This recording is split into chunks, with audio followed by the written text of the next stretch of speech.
వి gold trusted gold buyers. మీరు తాకట్టు పెట్టిన బంగారాన్ని విడిపించి ఈ రోజు ఉన్న మార్కెట్ ధరకు కొనబడును.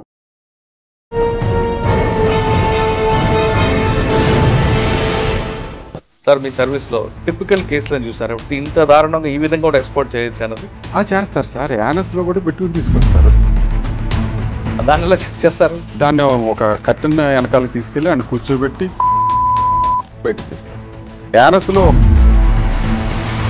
వాళ్ళు శతవిధాలు ట్రై చేస్తారు సార్. గంజాయి తీసుకురావడం శతవిధాలు ట్రై చేస్తారు. జైల్స్లో కొన్ని డబ్బు ఉంటే జైల్లో ఏవైనా సాధించవచ్చు అని చాలా మంది చెప్తుంటారు. ప్రభుత్వం ఏదైనా మంచి పని చేస్తుంది అనుకోండి, ప్రతిపక్షాలు విమర్శిస్తుంటే అట్లాగే జైల్లో సూపరింటెండెంట్ ఉద్యోగం చేస్తున్నాడు. జైలు సూపరింటెండెంట్ కరెక్ట్గా ఉద్యోగం చేస్తే విమర్శించడానికి బోల్డంత మంది ఉంటారు, ఇంక్లూడింగ్ మీడియాతో సహా. ఏదైనా మన ఉద్యోగం మనం కరెక్ట్గా చేసినంత మాత్రం చేసినంత ఎవరికి జడవదు. కానీ కొన్ని కేసుల్లో కొంతమంది మరి అన్యాచురల్ సెక్స్గా అలవాటుపడిన ఖైదీలు ఉంటారు. వాళ్ళని కంట్రోల్ చేయడం ఇబ్బంది అంటారు, వాస్తవం అంటారు. అన్యాచురల్ సెక్స్ అంటే సెక్స్ అన్నది ఆ జైల్లో దానికి హెచ్ఐవి ఎయిడ్స్ ప్రతి కంప్లైంట్ ఎలా వస్తుందంటే రక్తం వస్తుందని కంప్లైంట్ పెడతారు. అది ఎప్పుడు మండే వస్తుంది కంప్లైంట్. సండే మటన్ కూర తింటారు. సురక్షితమైన శృంగారం కాదు కాబట్టి మీరు ఈ ప్రాబ్లమ్స్ ఫేస్ చేయమాకన్నారు. Welcome to crime diaries. ఈ వారం మన guest 1992 batch jails department officer, పేరు ఎం భోగేశ్వరరావు గారు, retired jail superintendent, deputy superintendent, Cherlapally. గతంలో జైల్స్ అనగానే ఖైదీలకు కొడతారని, తిడతారని, మరుగుదొడ్లు కడిగిస్తారని ఒక అపవాదు ఉండేది. కానీ ఇప్పుడు జైల్స్ స్థితిగతులు పూర్తిగా మారిపోయాయి. ఖైదీల్లో పరివర్తన లక్ష్యంగా ప్రారంభిస్తున్న జైల్స్ ఇప్పుడు ఎలా ఉన్నాయి? ఖైదీల యొక్క పరివర్తన మారుతుందా లేదా? లేదో జైల్స్కి వెళ్ళిన తర్వాత పోలీసులు చెప్తున్నట్లుగా అది యూనివర్సిటీ అవుతుంది, కొత్త క్రిమినల్స్ వాళ్ళ మైండ్ సెట్ మారుతుందంటూ పోలీసులు చేస్తున్న ఒక ఆరోపణకి నిజమా లేదా అనే విషయాన్ని భోగేశ్వర గారికి తెలుసుకుందాం. సార్ నమస్తే అండి. నమస్తే అండి. సార్, సాధారణంగా జైల్స్ అనగానే పోలీస్ వెర్షన్ ఒకటి ఉంటుంది, ఖైదీల వెర్షన్ ఒకటి ఉంటుంది. ఖైదీలు ఏమంటారంటే జైల్స్లోకి వెళ్తే డబ్బులు ఇస్తే ఏదైనా దొరుకుతుంది, ఒక అమ్మాయిలు తప్పించి అన్నీ దొరుకుతాయి, మందు కానీ, డ్రగ్స్ కానీ, గంజాయి కానీ ఏమైనా దొరుకుతాయి, ఫోన్లు అయితే ఎక్కడైనా వాడుకోవచ్చు అని వాళ్ళు బహిరంగంగా చెప్తుంటారు. ఇక పోలీసుల వెర్షన్ తీసుకుంటే కొత్తగా నేరం చేసిన వాడు జైల్స్కి వెళ్తే అక్కడ పాత ఖైదీలతో కలిసి కొత్త నేరాలు చేయడానికి అలవాటు పడతాడు, కొత్త గ్యాంగ్లు క్రియేట్ అవుతుంటాయి. కాబట్టి జైల్స్ అనేవి క్రిమినల్స్కి ఒక యూనివర్సిటీ లాగా ఉంటున్నాయని పోలీసులు చెప్తుంటారు. అయితే ఇదంతా వాస్తవా కాదనేది, మీరు గతంలో దాదాపు ఈ 32 సంవత్సరాలు జైలు డిపార్ట్మెంట్ పనిచేశారు. శ్రీకాకుళం నుంచి చర్లపల్లి జైలు వరకు వచ్చారు. చర్లపల్లి జైలు అనగానే సాధారణంగా అందరికీ కూడా అది హైటెక్ జైలు. హైటెక్ జైల్లో ఎలాగుంటుంది, శ్రీకాకుళం లాంటి జైల్లో ఎలాగుంటుంది, అదేవిధంగా మీరు గుడివాడ జైలు కానీ, సంగారెడ్డి జైల్లో, నిజామాబాద్ ట్రైనింగ్ తీసుకున్నారు, ముఖ్యంగా రాజమండ్రి సెంట్రల్ జైలు, ఆ జైలు ఎలాగుంటుంది ఒకసారి చెప్పండి. ఈ జైల్స్ గురించి చెప్పే ముందు బ్రీఫ్గా మీ కుటుంబ నేపథ్యం, ఈ డిపార్ట్మెంట్లకి బై ఛాన్సా బై చాయిస్ రావాలనుకుంటున్నాను? లేదండి, నేను త్రూ ఎంప్లాయ్మెంట్ ద్వారానే రిక్రూట్ అయ్యాను. ఒకసారి మీ ఫ్యామిలీ, మీ పేరెంట్స్. మా నాన్నగారి పేరు మగలదుత్తి వెంకటకృష్ణారావు గారు, రిటైర్డ్ లాక్ సూపరింటెండెంట్, ఆయన చనిపోయారు. మా అమ్మగారి పేరు వెంకట మహాలక్ష్మి, ఆవిడ కూడా చనిపోయింది. నేను ఇప్పుడు హైదరాబాద్లో ఉంటున్నాను. 92లో నేను సర్వీస్లో జాయిన్ అవ్వటం జరిగింది. 92లో జాయిన్ అయ్యి హైదరాబాద్లో ట్రైనింగ్ తీసుకుని ఫస్ట్ పోస్టింగే వెస్ట్ గోదావరి నరసాపురం ఇచ్చారు. అప్పుడు డీజీ గారు మాకు జిఎస్ ప్రభాకర్ గారని, ఆయన పోస్టింగ్ అక్కడ ఇచ్చారు. ఫస్ట్లో మేము 92లో సర్వీస్ ట్రైనింగ్ ఎక్కడ తీసుకున్నారంటే? ట్రైనింగ్ హైదరాబాద్ అండి. ఫస్ట్ 6 months హైదరాబాద్, తర్వాత సబ్సిక్వెంట్గా ఇన్ సర్వీస్లో ట్రైనింగ్ వెల్లూరు, తమిళనాడు. అంటే జైల్స్ డిపార్ట్మెంట్కి వెళ్ళినప్పుడు అంటే బై ఛాన్స్ వచ్చింది జాబు, అక్కడ అందరు క్రిమినల్స్ ఉంటారు, వాళ్ళతో పని ఏంటి అని ఎప్పుడో ఫీలింగ్ రాలేదా మీకు? అట్లాంటిది ఏం లేదు. అప్పుడు ఏదో ప్రొఫెషన్లోకి రావాలనుకున్నా వచ్చాము. వచ్చిన తర్వాత చూసిన తర్వాత మనం ఇక్కడ జాబ్ చేయడానికి బోల్డంత ఉంది మన చేతి నిండా పని అని అయితే మాత్రం నేను అట్లయితే ఫీల్ అయ్యా. ఎందుకంటే ఒక ముద్దాయి అంటే ఒక డీవియేషన్ మేనర్, మనం దాన్ని సంస్కరించి ఉద్దేశం మన correctional services, prisons and correctional services కాబట్టి మనకైతే అందులో ఫుల్గా అవకాశం ఉంటుంది, చేయడానికి అవకాశం ఉంటుంది. అట్లాగే నన్ను శ్రీకాకుళం జైలుకి పంపించినప్పుడు కూడా నేను అట్లాగే అనుకున్నా. అప్పటికే రాష్ట్రంలో గుంటూరు, విజయవాడ ఇవన్నీ కూడా బాగా పెద్ద జైల్స్. శ్రీకాకుళం వెళ్ళక ముందు మీరు first post Narsapuram. First post నర్సాపురంలో మీకు మెయిన్ ఛాలెంజ్ వచ్చింది ఫస్ట్ పోస్ట్? మెయిన్ ఛాలెంజ్ ఏంటంటే అప్పటికి అసలు ఇన్ఫ్రాస్ట్రక్చర్ కానీ స్టాఫ్ ఇవ్వటం కానీ ఏదీ లేదు. అప్పుడే కొత్తగా ప్రెజెంట్ డిపార్ట్మెంట్ టేక్ ఓవర్ చేసుకుంటుంది. అంతకుముందు జ్యుడిషియల్ డిపార్ట్మెంట్ కింద కంట్రోల్లో ఉండేది. ఫస్ట్ క్లాస్ మేజిస్ట్రేటే జైలుకి సూపరింటెండెంట్గా ఉండేవాడు. వాళ్ళ దగ్గర నుంచి మేము ఛార్జ్ తీసుకుని మా జైలు తరపున సంస్కరణలు పెట్టడం కానీ అవన్నీ కూడా మేము ఇంప్లిమెంట్ చేసాం. మేము తీసుకునేటప్పటికి అవి చాలా వరకు మురికి కోపాల్లో ఉండి అప్పటికి కూడా కొండలో ఉండే ఈ వాష్రూమ్కి వెళ్ళడానికి ఫెసిలిటీస్ లేకుండా కొండలే అలౌ చేసేవాళ్ళు. ఎలక్ట్రిసిటీ కూడా ఇన్సైడ్ లైట్ బల్బ్ లేదు, ఓన్లీ బయటే బల్బు ఉంటుంది. ఆ బల్బు నుంచి కాంతి లోపలికి వెళ్ళేది అంతే. అది ఫెసిలిటీస్ ఎర్లీ జైల్స్లో అట్లాగే ఉంటాయి. అతను ఎవరో కాంట్రాక్టర్ ఎవరో కూరగాయలు ఉప్పు పప్పు తెచ్చిచ్చేవాడు, వీళ్ళని చూసేవాళ్ళు ఎవరు, పట్టించుకునేవాళ్ళు ఎవరు, అట్లా ఉండేదన్నమాట. తర్వాత జైలు డిపార్ట్మెంట్ ఫస్ట్ పోస్టింగ్ లో మీకు ట్రబుల్ మాంగర్ ఎదురయ్యారా? ట్రబుల్ మాంగర్స్ అన్ని చోట్ల ఉంటారండి. ఒక్క వెస్ట్ గోదావరి నరసాపురంలో ఏంటి ఎక్కడైనా ఉంటారు. కాకపోతే ఏంటంటే వాళ్ళు సమాజంలో ఏదో ఒక ఇబ్బంది తగిలి మన దగ్గరికి వస్తారు. అసలు ఉదాహరణ చెప్పుకోవాలంటే కేసరి ప్రభాకర్ అన్న అతను వెస్ట్ గోదావరి నరసాపురంలో తగిలాడు. చాలా ఇంట్రెస్టింగ్ సబ్జెక్ట్. అతను మామూలుగా సెకండ్ షో సినిమాకి వెళ్ళాడు. సెకండ్ షో సినిమా ఇండియన్ బ్యాంక్లో బ్రాంచ్ మేనేజర్ కింద సెలెక్ట్ అయ్యి వారణాసిలో ఉద్యోగం. అతను సెలవులకి వెస్ట్ గోదావరి నరసాపురం వచ్చాడు. వెస్ట్ గోదావరి నరసాపురం వచ్చి సెకండ్ షో సినిమాకి వెళ్ళాడు. టికెట్ ఏదైనా అడిగారు పోలీసు వాళ్ళు. అడిగితే నీకు చూపించేది ఏంటి టికెట్ అని అన్నాడు. మరి ఈ టైంలో వస్తున్నా అంటే మేము అడుగుతాం కదా పోలీసు వాళ్ళు అని అన్నారు. తీసి లోపల జైలు వేశారు, లాకపల్లి పెట్టారు పోలీస్ స్టేషన్లో. పొద్దున్నే వెళ్ళిపోమన్నారు. లేదంటే పోలీస్ స్టేషన్ లాకపల్లి పెట్టారు. లాకపల్లి పెడితే ఉదయం అతను చెప్పాడు, ఉదయం వెళ్ళిపోమని చెప్పారు. ఎస్ఐ వెళ్ళిపోమని చెప్తే నేను ఎందుకు వెళ్ళాలి, నన్ను ఇల్లీగల్ డిటెన్షన్ చేశారు కాబట్టి నాకు సమాధానం చెప్తేనే నేను వెళ్తానని అన్నాడు. బయటకు వెళ్ళి కేసు వేసాడు అతను. ఎస్ఐ మీద ఇల్లీగల్ డిటెన్షన్ అని వేశారు కేసు. అప్పట్లోనే ఇల్లీగల్ డిటెన్షన్ అని కేసు వేసాడు. అతను నా జైలుకి రిమాండ్కి వచ్చాడు. వచ్చిన తర్వాత సార్ కాదండి ఎస్ఐ మీద కేసు ఆయన జైలు రావడం ఏంటి? ఎస్ఐ మీద జైలు వేసి ఎస్ఐ 31 డిసెంబర్ నైట్ ఎస్ఐ రౌండ్కి వెళ్తే ఎస్ఐ మీద దాడి చేశారు కొంతమంది. అందులో ఇతను A26 కింద ఉన్నాడా లేదంటే ఫిక్సప్ చేశారు? ఉన్నాడని నేను చెప్పలేను. ఉన్నాడని నేను అయితే చెప్పలేను. అతన్ని A26 కింద పెట్టారు. అతన్ని రిమాండ్కి తీసుకొచ్చారు. అతను జ్యుడిషియర్ని కూడా చాలా బాగా ప్రశ్నించాడు. ఇతను నాకు వెస్ట్ గోదావరి నరసాపురంలో న్యాయం జరగట్లేదని ఇతను ట్రాన్స్ఫర్ పెట్టుకున్నాడు. పాలకొల్లుకి ట్రాన్స్ఫర్ పెట్టుకున్నాడు. పాలకొల్లు ట్రాన్స్ఫర్ పెట్టుకుంటే పాలకొల్లు కోర్టులో ఇతన్ని కేసరి ప్రభాకర్ రావు అని పిలిచారు. పిలిస్తే నన్ను ఏ కేసులో పిలిచారో నేను తెలుసుకుంటేనే నేను లోపలికి వస్తాను అన్నాడు. అనేదికల్లా అతను కోర్టు వాళ్ళు నీకు చెప్పాల్సిన అవసరం లేదని బెల్లబంటరుతో చెప్పాడు. చెప్తే కేసరి ప్రభాకర్ అలా కాదు, నేను చెబితేనే నేను వస్తా, రాజ్యాంగం నాకు ఇచ్చిన హక్కు ప్రకారంగా నన్ను ఏ కేసులో పిలుస్తున్నారో నాకు తెలిస్తేనే నేను లోపలికి హాజరవుతాను. గట్టిగానే చాలా మంచి మనిషి సార్, చాలా మంచి మనిషి. I'm appreciate still today also. లోపలికి వెళ్ళాడు కోర్టులకి. తర్వాత కోర్టుకి వెళ్ళకపోతే రిమాండ్ ఇచ్చారు, నా దగ్గరికి వచ్చాడు. వచ్చిన తర్వాత వ్యవస్థలో నాకు ఇట్లా లోపాలు ఉన్నాయి, నేను హంగర్ స్ట్రైక్ చేస్తాను జైల్లో అన్నాడు. ఓకే నాకేం ప్రాబ్లం లేదు, మీరు కాగితం మీద రాసిచ్చామన్నారు. అట్లాగే రాసి చేసేసాడు. నేను మామూలు జ్యుడిషియరీ ఆఫీసర్ పంపించాను. సబ్సిక్వెంట్గా అతన్ని సెంట్రల్ జైలు రాజమండ్రికి ట్రాన్స్ఫర్ చేశారు. అంటే జైల్లో హంగర్ స్ట్రైక్ చేయకూడదా? అంటే హంగర్ స్ట్రైక్ చేయడానికి సబ్ జైల్లో పెద్ద ఫెసిలిటీస్ ఉండవు. సెపరేట్ రిమాండ్ పెట్టడానికి, సెపరేట్గా లాకప్ చేయడానికి అట్లాగే ఏమి ఉండదు. కాబట్టి మేము ట్రాన్స్ఫర్ చేసాం. ఫస్ట్ ఏడీ పర్మిషన్ తీసుకుని అతను ట్రాన్స్ఫర్ చేసాం. కానీ సబ్సిక్వెంట్గా అతను చట్టం మీద పోరాడి తర్వాత ప్రాణాలు కూడా వదిలేసుకున్నాడు, చచ్చిపోయాడు పాపం. అంటే ఫస్ట్ కేసు మీకు మంచి కేసు సార్, చాలా మంచి కేసు అది. ఆయన హక్కుల మీద ఆయన పోరాటం చేశారు. హక్కుల మీద పోరాటం. ఓకే, అక్కడ నర్సాపురం తర్వాత నర్సాపురంలో చాలా పీస్ఫుల్గానే ఉండేది. ఎవరు రౌడీ షీటర్లు కానీ అప్పటికే అంతమునిపే ఉక్కుపాదం పెట్టి చేశారు. అక్కడి నుంచి మళ్ళీ నేను సెంట్రల్ జైలు రాజమండ్రికి వచ్చాను. సార్ రాజమండ్రి సెంట్రల్ జైలు కానీ అప్పట్లో కంబైన్డ్ ఏపీలో అదొక పెద్ద సెన్సేషన్ జైలు. అక్కడ నక్సలైట్లు కానీ లేదు, క్రిమినల్స్ కానీ, మోస్ట్ వాంటెడ్ క్రిమినల్స్ కానీ, లేదా హ్యాబిచువల్ అఫెండర్స్ కానీ అక్కడ ఉంటారు. నక్సలైట్ బ్లాక్ సెపరేట్గా ఉండేది రాజమండ్రి సెంట్రల్ జైల్లో. తర్వాత సెపరేట్గా కన్ఫైన్మెంట్కి వేరే సెల్స్ కూడా ఉండే. మాకు అప్పుడు వచ్చిన సూపరింటెండెంట్ గారు ఆ సెపరేట్ సెల్స్, పనిష్మెంట్ సెల్స్ కూడా తీసేసి వీళ్ళందరూ కూడా జనజీవన సమితిలోనే కలిసిపోవాలని, నక్సలైట్ బ్లాక్ కూడా తీసేసి మామూలుగా చేసేసాడు ఆయన. అందరూ కలిపే ఉండాలని పెట్టాడు. వాళ్ళకి సెపరేట్ ఏంటి, సెపరేట్ ఫుడ్ ఏంటి అదేం లేదు, అందరూ కలిసే ఉండాలని అన్నాడు. అట్లా అప్పుడు రాధాకృష్ణ శెట్టి కాదండి, నక్సలైట్లు ఎవరు ఉండేవారు మీ దగ్గర? నక్సలైట్లు పేర్లు మర్చిపోయానండి. అంటే వాళ్ళు ఏమైనా ఇబ్బంది పెట్టేవారా? అంటే వాళ్ళు ఎక్కువగా హక్కుల కోసం పోరాడతారు. వాళ్ళు హక్కుల కోసం పోరాడేది ఏమన్నా సాయంత్రం 6 దాకా కొంచెం బయట ఉండాలని చూస్తారు. వెళ్ళిపోయేటప్పుడు లాల్ సలాం వల్ల లాకప్కి వెళ్తారు. అంతకుమించి వాళ్ళది ఏం లేదు. వార్తలు వినేవాళ్ళు అప్పట్లో. ఆల్ ఇండియా రేడియోలో వచ్చే వార్తలు వినేసి ఆ వార్తలు అయిపోయిన తర్వాత లోపల లాకప్కి వెళ్ళేవాడు.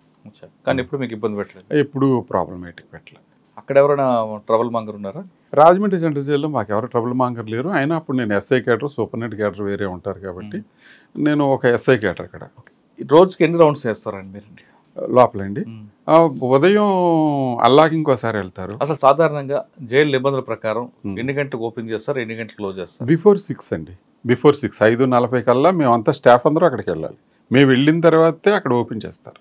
లోపల నైట్ డ్యూటీ వాళ్ళు ఉంటారు, కానీ ఆఫీసర్ వచ్చిన తర్వాతే ఓపెన్ చేస్తారు. అన్లెస్ అదర్వైజ్ ఆఫీసర్ రాకపోతే ఓపెన్ చేయకూడదు. అందుకని సూర్యోదయం ముందే ఓపెన్ చేస్తారు. సూర్యోదయం ముందే ఓపెన్ చేస్తారు. చేసిన తర్వాత వాళ్ళ కార్యక్రమం ఏముంటాయి? సూర్యోదయం ముందే ఓపెన్ చేసిన తర్వాత వంట చేసేవాళ్ళు వంటకి వెళ్ళిపోతారు. కాలకుర్చాలు తీసుకునే వాళ్ళు కాలకుర్చాలు చేసుకోవడానికి వెళ్తారు. సబ్ జైల్స్లో అయితే వీళ్ళు కాలకుర్చాలు తీసేసుకునే టైంకల్లా వాళ్ళు టీ అందిచ్చేస్తారు. తర్వాత బ్రేక్ఫాస్ట్ ఇస్తారు, లాకప్ వెళ్ళిపోతారు. తర్వాత కోర్టులు ఎవరెవరు ఉన్నారో వాళ్ళందరూ సిద్ధమైపోతే వాళ్ళకి ఇంచుమించుగా 9 లోపే ఫుడ్ పెట్టేస్తారు. ఎందుకంటే కోర్టులు కొన్ని దూర ప్రాంతాలు కూడా కోర్టులకు వెళ్ళాల్సి ఉంటుంది కొంతమంది ముద్దాయిలు. ఒకవేళ వాళ్ళు డిలే అయినట్టయితే కోర్టులు కూడా సూపరింటెండెంట్ని కోర్టుకు వచ్చి సమాధానం చెప్పమని అంటాయి. అలాంటి పరిస్థితులు ఉంటాయి కాబట్టి వాళ్ళకి ముందే ఫుడ్ పెట్టేసి కోర్టులకు రెడీ చేస్తారు. ఇలాగ ఎస్కార్ట్ ఎవరెవరు వచ్చారు ఏంటో చూసి ఆ ముద్దాయిలకు లోపల ఇన్ఫార్మ్ చేస్తారు. నీకు వచ్చింది ఎస్కార్ట్, నువ్వు రెడీగా ఉండని చెప్తారు. అతను రెడీగా ఉంటాడు, అతన్ని హ్యాండ్ ఓవర్ చేసి పంపిస్తాడు. ఉదయం ఎన్ని గంటలు టీ ఇస్తారండి? ఉదయం బిఫోర్ 6:30, 6:40 కల్లా టీ అయిపోద్దండి. 7:20 కల్లా బ్రేక్ఫాస్ట్ అయిపోతుంది. మామూలుగా యూజువల్గా కోర్టుకి వెళ్ళిన వాళ్ళు అయితే 9 కల్లా భోజనం చేసేస్తారు. లంచ్ ఎన్ని గంటలకు ఇస్తారు? అదే భోజనం అంటే అదే 9 గంటలకల్లా భోజనం ఇచ్చారు. లేకపోతే మరి 10కి కోర్టుకి వెళ్తారు కదండి. మళ్ళీ వెళ్ళలేదు అనుకోండి కోర్టుకి వెళ్ళినాడు 9-9:30 కల్లా ఫుడ్ అయిపోతుందండి. ఫుడ్ పంపిణీ అయిపోద్ది. 9 కల్లా సూపరింటెండెంట్ రౌండ్ వెళ్తుంది. రౌండ్ వెళ్ళే టైంలోనే వాళ్ళకి మనం సూపరింటెండెంట్ ఫస్ట్ ఖైదీలకు ఇచ్చే భోజనం టేస్ట్ చేయాలి. టేస్ట్ చేసేసి అప్పుడు పాస్ ఆన్ చేయాలి. అప్పుడు పంపిణీకి వెళ్తాను అనమాట. సాధారణంగా నిబంధనల ప్రకారం ఏం పెడతారండి భోజనాలు? మటన్, చికెన్, ఫిష్ అంటారు, వాస్తవం? ఫిష్ ఉండదండి. మేము ఉన్నప్పుడు మటను, ఫస్ట్ అయితే మేము సర్వీస్లో జాయిన్ అయినప్పుడు ఓన్లీ మటనే ఉండేది.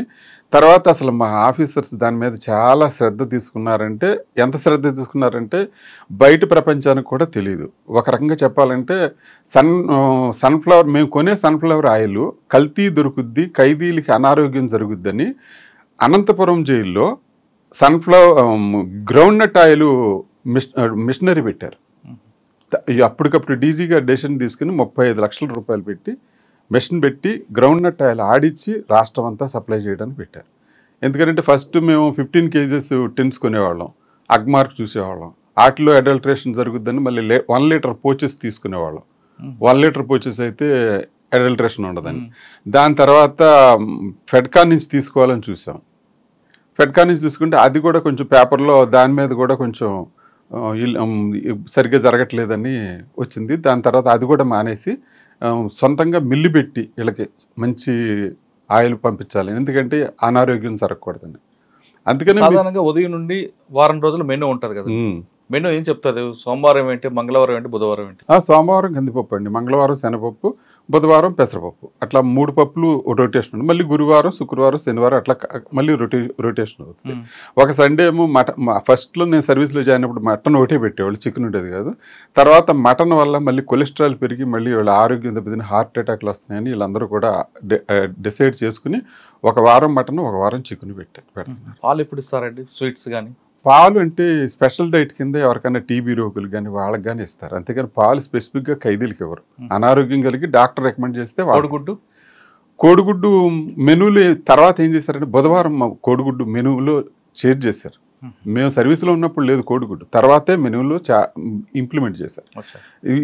డైరెక్టర్ జనరల్ ఆఫ్ ప్రెజెన్స్ చాలా వరకు కూడా చాలా ఆలోచన చేసి తరతరాల నుంచి ఉన్న బ్రిటిష్ వాళ్ళ దగ్గర నుంచి ఉన్న మెనూని మార్చుకుంటా ఒక్కొక్క ఆఫీసరు జైలు ఇన్ఫ్రాస్ట్రక్చర్ మార్చడానికి అయితే చల్లపల్లి జైలు ఎంవి కృష్ణారావు గారి దగ్గర ఉండి దాన్ని అంతా ప్లాన్ చేసి ఇంత జైలు ఎలా ఉండాలని ఆయన కళల రూపం అది చల్లపల్లి జైలు. స్వీట్స్ ఎప్పుడు ఇస్తారండి? స్వీట్స్ ఫెస్టివల్స్కి ఇస్తారండి.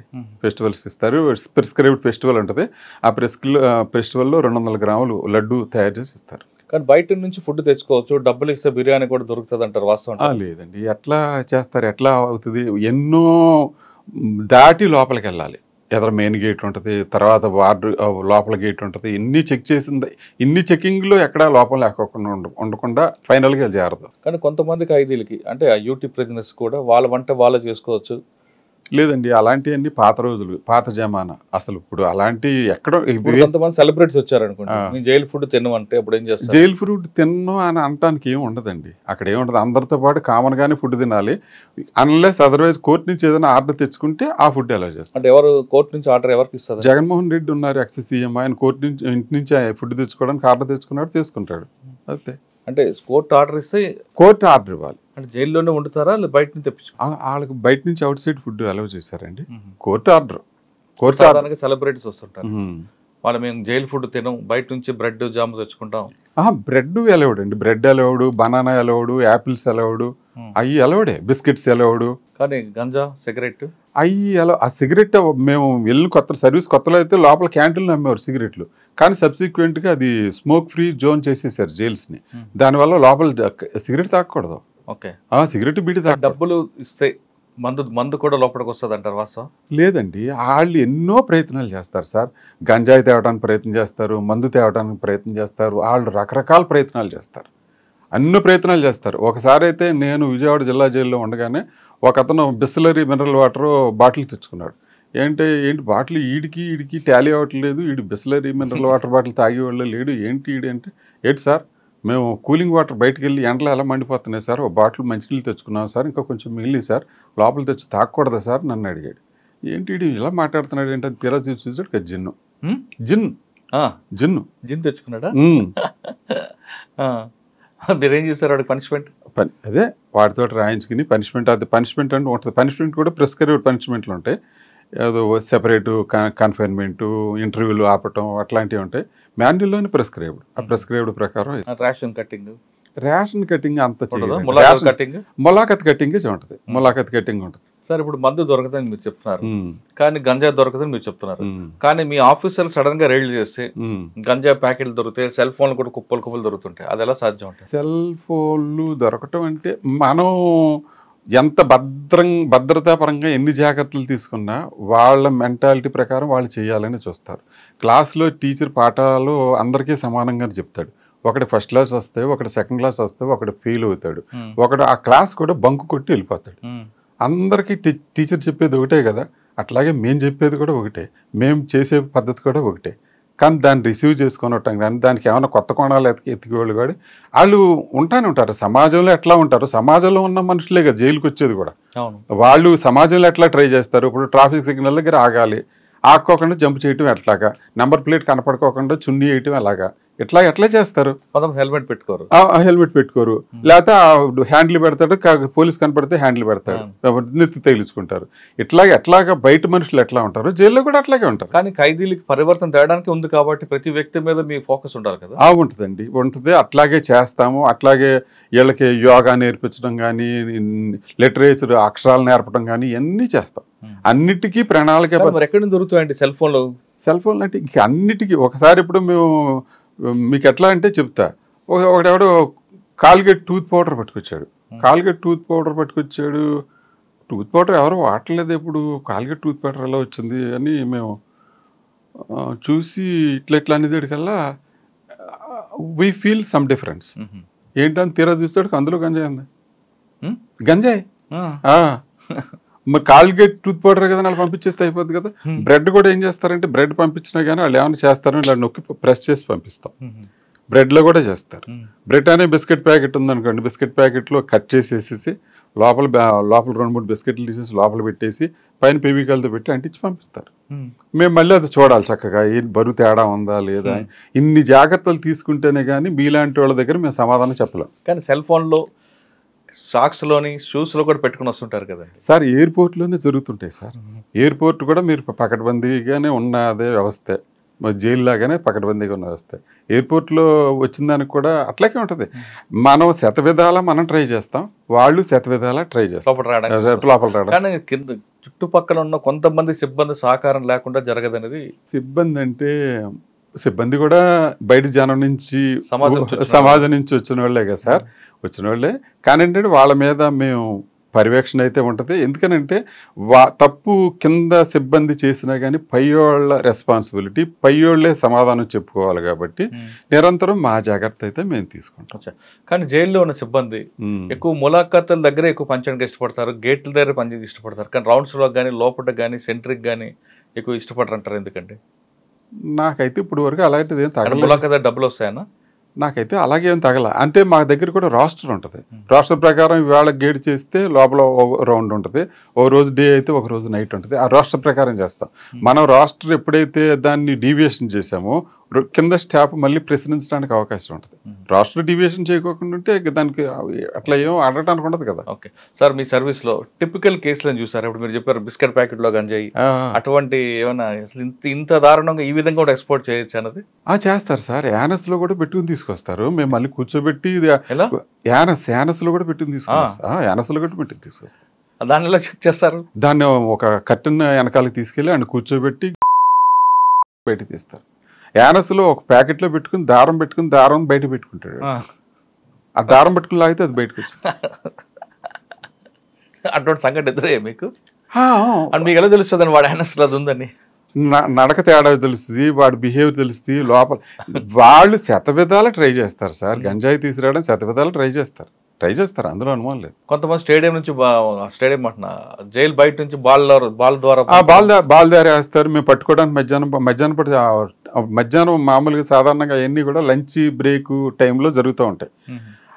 అవన్నీ సీసీటీవీ కెమెరాలు లేనప్పుడు జరిగేయేమో. కానీ తర్వాత సరే సీసీటీవీలు కూడా పెట్టేసిన తర్వాత మళ్ళీ ఒకవేళ ఎవరైనా మేము వెళ్ళినా కానీ మేము సీసీటీవీ సర్వేలెన్స్ చూసి చెక్ చేస్తాం అనమాట. ఆ తర్వాత ఆ కార్నర్లో వాళ్ళకి పోస్టింగ్ వాళ్ళకి చెప్తాం మేము లంచ్కి వెళ్తున్నాం జాగ్రత్త. మళ్ళీ మాకు ఇన్ఫార్మేషన్ ఖైదీలు కూడా పెడతాం. మాకు ఇన్ఫార్మ్ చెప్పేవాళ్ళని ఏదైనా వచ్చిందా ఏంటంటే ఆడు చెప్తాడు అనమాట. ఏమైనా జరిగితే ఆడు చెప్తాడు. ఈయన చూసేదాడికి ఆడు కూడా అలర్ట్గా ఉంటాడు. సార్ జైలు మాన్యువల్ ప్రకారం తప్పు చేస్తే పనిష్మెంట్ ఏ విధంగా ఉంటాయి? జైలు మాన్యువల్ ప్రకారంగా పనిష్మెంట్లు ఉంటాయండి. అంటే వాడు ప్రిస్క్రైబ్డ్ ఉండే సబ్సిడరీ జైలు మాన్యువల్లో ఉన్నాయి ప్రిస్క్రైబ్డ్. ఆ ప్రిస్క్రైబ్డ్ ఏంటంటే ఇంటర్వ్యూలు కట్ చేయటం, ఆ తర్వాత అతనికి ములాఖాతులు తీసేయటం, తర్వాత ఏదైనా రెమిషన్ ఉంటే రెమిషన్ తగ్గించడం అలాంటివి ఉంటాయి. అందుకనే లైఫర్స్ వాళ్ళందరూ కూడా చాలా జాగ్రత్తగా రూల్స్కి అనుకూలంగానే చేస్తారు తప్ప వ్యతిరేకంగా చేయరు. ఎందుకంటే యూటీ ప్రిజనర్స్ ఎవరన్నా యూటీ ప్రిజనర్స్లో కూడా ఓన్లీ 5% కొంచెం డీవియంట్ మేనర్ ఉన్న వాళ్ళు ఉంటారు. కానీ 80 to 90% వరకు చాలా వరకు లా ఒబైడింగ్ పీపులే ఉంటారు. ఎందువల్ల అంటే వాళ్ళు ఏదో యాక్సిడెంటల్గా కానీ సడన్ ప్రొవొకేషన్ వల్ల కానీ ఏదన్నా కేసులో ఇరుక్కోవటం అవుతుంది తప్ప అట్లా అవ్వదు. ఎందుకు ఇప్పుడు మాకు సర్వీసులో చేరినప్పుడు చోరీ కేసుల మీద చాలా ఎక్కువగా రిమైండ్ వచ్చాయి. చోరీ కేసుల్లో ఎక్కువ వచ్చాయి. సబ్సిక్వెంట్గా 98 99 2000 ఆ ప్రాంతాలకు వచ్చాడు 498లో ఎక్కువ వచ్చాయి.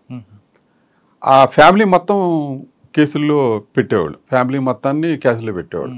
సబ్సిక్వెంట్గా తర్వాత 498లో కోర్టు కూడా రిమాండ్ ఇవ్వకోకుండా ఉండడం వలన తగ్గినాయి. కానీ కొంచెం మన చట్టాల ప్రకారంగానే లోపలికి వచ్చే ముద్దాయిలు దాన్ని బట్టి ఆధారపడి ఉంటాయి. సార్ సాధారణ జైల్లోకి వచ్చిన తర్వాత యోగా, పేపర్ చదువుకోవడం అవన్నీ నేర్పుతారంట వాస్తవం? అవునండి, అవును.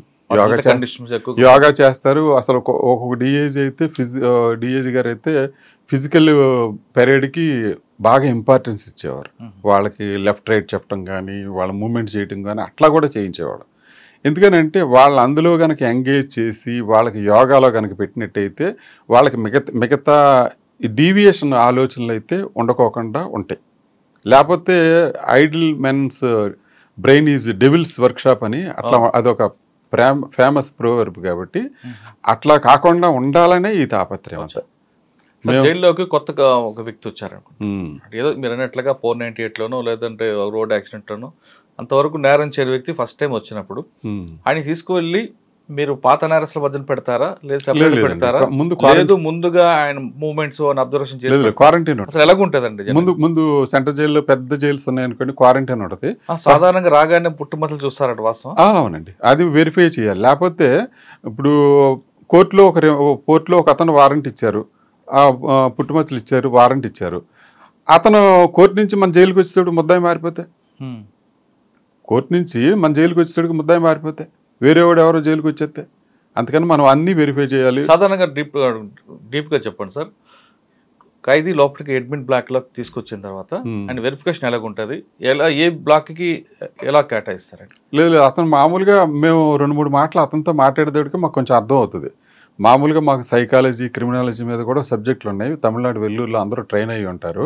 దాని మీద ఒక ముద్దాయితో మాట్లాడితే ఆ ముద్దాయి ఎట్లాంటి వాడు, వీటి వల్ల ఏం భయం ప్రాబ్లమ్స్ ఉంటాయి అన్నీ మీకు ఎగ్జాంపుల్ చెప్తాను. ఎవరన్నా ఒక అతను భార్యని చంపేసి జైలు కనుక వచ్చాడు అనుకోండి ఉదాహరణకి, మీకు తెలియని విషయం మా అందరికీ అర్థమయ్యేది ఏంటంటే అతని దగ్గర మాకు సూసైడల్ టెండెన్సీ ఉంటుంది. తప్పు చేశారని సూసైడల్ టెండెన్సీ ఉంటుంది. కాబట్టి భార్యని చంపి కనుక జైలుకి వచ్చినట్టయితే మేము అలర్ట్ అయిపోవాలి, సావధానం అయిపోయి అతని మూమెంట్స్ మీద అతనికి వేరే ఒక అతన్ని అప్పచెప్పి, అరే కొంచెం ఆయన జాగ్రత్తగా చూసుకోరా, బాత్రూమ్కి వెళ్ళేటప్పుడు ఏం చూసుకోవాలి, లేకపోతే జైల్లోనే సూసైడ్ చేసి చచ్చిపోతాడు. నేను గుడివాడ జైల్లో ఉండగా ఒక అతను ఇలాగే రిమాండ్కి వచ్చాడు. రిమాండ్కి వస్తే నేను మామూలుగా మాకు తెలిసిన విద్య కాబట్టి నేను ఎట్లాగే చేశాను. ఆ జైల్లో ఉన్నంతకాలం పొద్దున్న నైటు లేట్ అయింది బెయిలు. మర్నాడు ఉదయం పొద్దున్నే 6:30కే నేను రిలీజ్ చేశాను. 9:30-10 పురుగుమంది దాకా చచ్చిపోయాడు. ఎక్కడ? బయట. వాళ్ళు ఊరు వెళ్ళిపోయి గడ్డిమేడి దగ్గర పురుగుమంది దాకా చచ్చిపోయాడు. అంటే తప్పు చేశారని చూశారు. అంటే ఏంటంటే మేము అలర్ట్గా లేకపోతే ఎంత ప్రమాదకరమైన పరిస్థితుల్లో మా ఉద్యోగం ఉంటుంది అన్నదానికి ఇది పెద్ద ఉదాహరణ. అంటే భార్యని చంపిన వాళ్ళు మాత్రం ఎందుకండి? అది వీళ్ళకి ఆ సడన్ ప్రొవకేషన్లో ఆ భార్య వేరే వాళ్ళతో ఉండటం వల్ల ఏదో అట్లా చూసి ఇతను సడన్గా అయిపోయి చేసేస్తాడు తప్ప తర్వాత ఇతని మెమరీస్కి అన్నీ గుర్తొస్తాయి. ఆ ఆవిడతో ఇతను గడిపిన మధుర క్షణాలు కానీ, ఆ భార్య ఇతని పట్ల తీసుకున్న కేరు గుర్తొచ్చి కానీ, ఇట్లాంటి అవకాశాలు అయితే ఎక్కువ ఉంటాయి. ఇప్పుడు కూడా జైల్లో ఎప్పుడన్నా మీరు రేరుగా ఎవరన్నా సూసైడ్ చేసుకుంటే చాలా వరకు ఇతను వీళ్ళే ఉంటారు, ఈ రీజన్తో ఉన్నవాళ్ళు ఉంటారు. సార్ అదే విధంగా దొంగతనం చేసిన వాళ్ళు కానీ, రేప్ కేసులో వచ్చిన వాళ్ళు కానీ, చిన్నపిల్లల్ని హత్య చేసిన వాళ్ళు వచ్చిన వాళ్ళ ఫీలింగ్స్ ఎలా ఉంటాయి? వాళ్ళ ఫీలింగ్స్ చాలా వరకు రొటీను క్రిమినల్స్, రొటీను అయిన వాళ్ళు అయితే వాళ్ళంత అఫెండ్ అవ్వరు. మామూలుగా కొత్తగా వచ్చిన వాళ్ళు మట్టుకి చాలా భయపడతారు. సార్ ఫస్ట్ మీరు అన్నట్లుగానే పుట్టుపచ్చలు అన్ని వెరిఫై చేసిన తర్వాత అడ్మిన్ బ్లాక్ పంపిస్తారా, లేదు హ్యాబిచువల్ అఫెండర్ ఎక్కడ ఉంటే ఆ బ్లాకే లేదు? అట్లా పంపించరండి, అట్లా హ్యాబిచువల్ అఫెండర్ పంపించరు. మామూలుగా వాడిని అడ్మిషన్ తీసుకున్న తర్వాత చూస్తాం ఆ కేసుని బట్టి, ప్లస్ కేసు ఎలా ఉంది, తర్వాత అతను మాట్లాడిన తర్వాత మేము కొంచెం గ్రహిస్తాం కదా, గ్రహించిన దాన్ని బట్టి క్వారంటైన్ పంపిస్తాం, అబ్జర్వేషన్లు పెడతాం. ఎందుకనంటే అతని దగ్గర కూడా ఏదైనా ఇన్ఫెక్షన్స్ డిసీజ్ ఉంటే మొత్తం జైలు అంతా వచ్చేస్తుంది. అది కూడా ఉంటుంది కదా, ఆ కేర్ కూడా తీసుకోవాలి, హైజీనిక్ కూడా ఉండాలి కదా, అందుకని ఆ కేర్ కూడా తీసుకోవాలి కాబట్టి మేము అట్లాగే చేస్తాం. కానీ కొంతమంది జైలుకి వచ్చిన తర్వాత చనిపోతుంటారండి, కారణం ఏమంటారు? మామూలుగా కొంతమంది బయట బాగా డ్రింక్ అలవాటు ఉంటుంది. ఉదాహరణ, బయట బాగా డ్రింక్ అలవాటు ఉంటుంది, అయాచితంగా డబ్బు వచ్చేస్తే ఉదయం నుంచి సాయంత్రం దాకా బ్రేక్ఫాస్ట్, లంచ్, డిన్నర్ కూడా అంతా మందు మీద జరుగుద్ది. సడన్ గా జైలుకి వస్తాడు, మందు దొరకదు, ఏం జరుగుద్ది అప్పుడు? అప్పుడు మీరు ఒకసారి మంగళగిరిలో ఉండగా డాక్టర్ గారిని అడిగా, ఏంటంటే ఈ పరిస్థితి వచ్చినప్పుడేమో చక్కగా సరదా బుల్లులా ఉన్నాడు, ఇప్పుడు ఏంటి ఎలాగైపోయాడంటే ఆడిదేం లేదండి, ఆడి బాడీ ఆల్కహాల్కి ఎడిక్ట్ అయిపోయింది. ఆడి బ్రేక్ఫాస్ట్, లంచ్, డిన్నర్ మొత్తం అంతా దాంతో అది గ్లూకోజ్ తయారు చేసి ఆడి బాడీని నిలబెడుతుంది. ఎప్పుడైతే మీరు అది చేయలేకపోయేదానికి అటు డేలా అయిపోయాడు. అందుకని అడిగి హెల్త్ మీరు ఎలా చేసేసారు అనుకోండి, మళ్ళీ మామూలుగా సరదా బుల్లులా తయారవుతాడు. ఏదో కొంచెం సెలైన్ అది ఎక్కిచ్చారు, 2 రోజులు ఎక్సైజ్ కేసులో వచ్చినట్టున్నాడు, 2 రోజులు 3 రోజులు ఉన్నాడు, తర్వాత అంతేగాని మీరు మధ్య ఇవ్వలేదు. అబ్బాయి ఎవరు ఇల్లీగల్ యాక్టివిటీస్ చేసి ఉద్యోగం మీద తెచ్చుకుంటారండి. ఇంకోటి ఏంటంటే ఉద్యోగం అంటే కళ్ళకద్దుకుని చేసుకునే ఉద్యోగం. మేము ఖాళీగా రోడ్డు మీద తిరిగి రోజుల్లో ఎంతో కష్టపడి స్టార్ టెస్ట్ పాస్ అయ్యి ఇంటర్వ్యూ ఫేస్ చేసి ఇన్ని మార్గాలు ఎత్తుక్కున్న తర్వాత మమ్మల్ని సెలెక్ట్ చేసుకుని వచ్చిన తర్వాత అది పోగొట్టుకోవడానికి ఎవరు ఇష్టపడతారు చెప్పండి. కరెక్ట్ అండి. సార్ ఇందాక మీరు చెప్పారు పాత అఫెండర్లందరికీ కొత్త వాళ్ళతో కలపమని, కానీ పోలీసులు చెప్పే ప్రకారం పాత వాళ్ళతో కలిసి కొత్త ఐడియాలు వస్తాయి, అదొక యూనివర్సిటీ అవుతుంది జైల్స్ అంటారు. మరి ఏ బేస్తో అంటున్నారు? యూనివర్సిటీ అవుతుంటే ఎవరు ఖైదీలు చెప్పే వెర్షన్ ఖైదీలు చెప్తారండి, పోలీసులు చెప్పే వెర్షన్ పోలీసు వాళ్ళు చెప్తారు. We are meant for correctional services. మేము దానికోసమే ఉన్నాం, దానికోసమే చేస్తాం. అంటే అందరూ ఒకలా చేస్తారా ఉద్యోగం అంటే దానికి మేము మా దగ్గర నుంచి సరైన సమాధానం లేకపోవచ్చు. ఉదాహరణ శ్రీకాకుళం జైలు సూపరింటెండెంట్గా నేను చేశాను.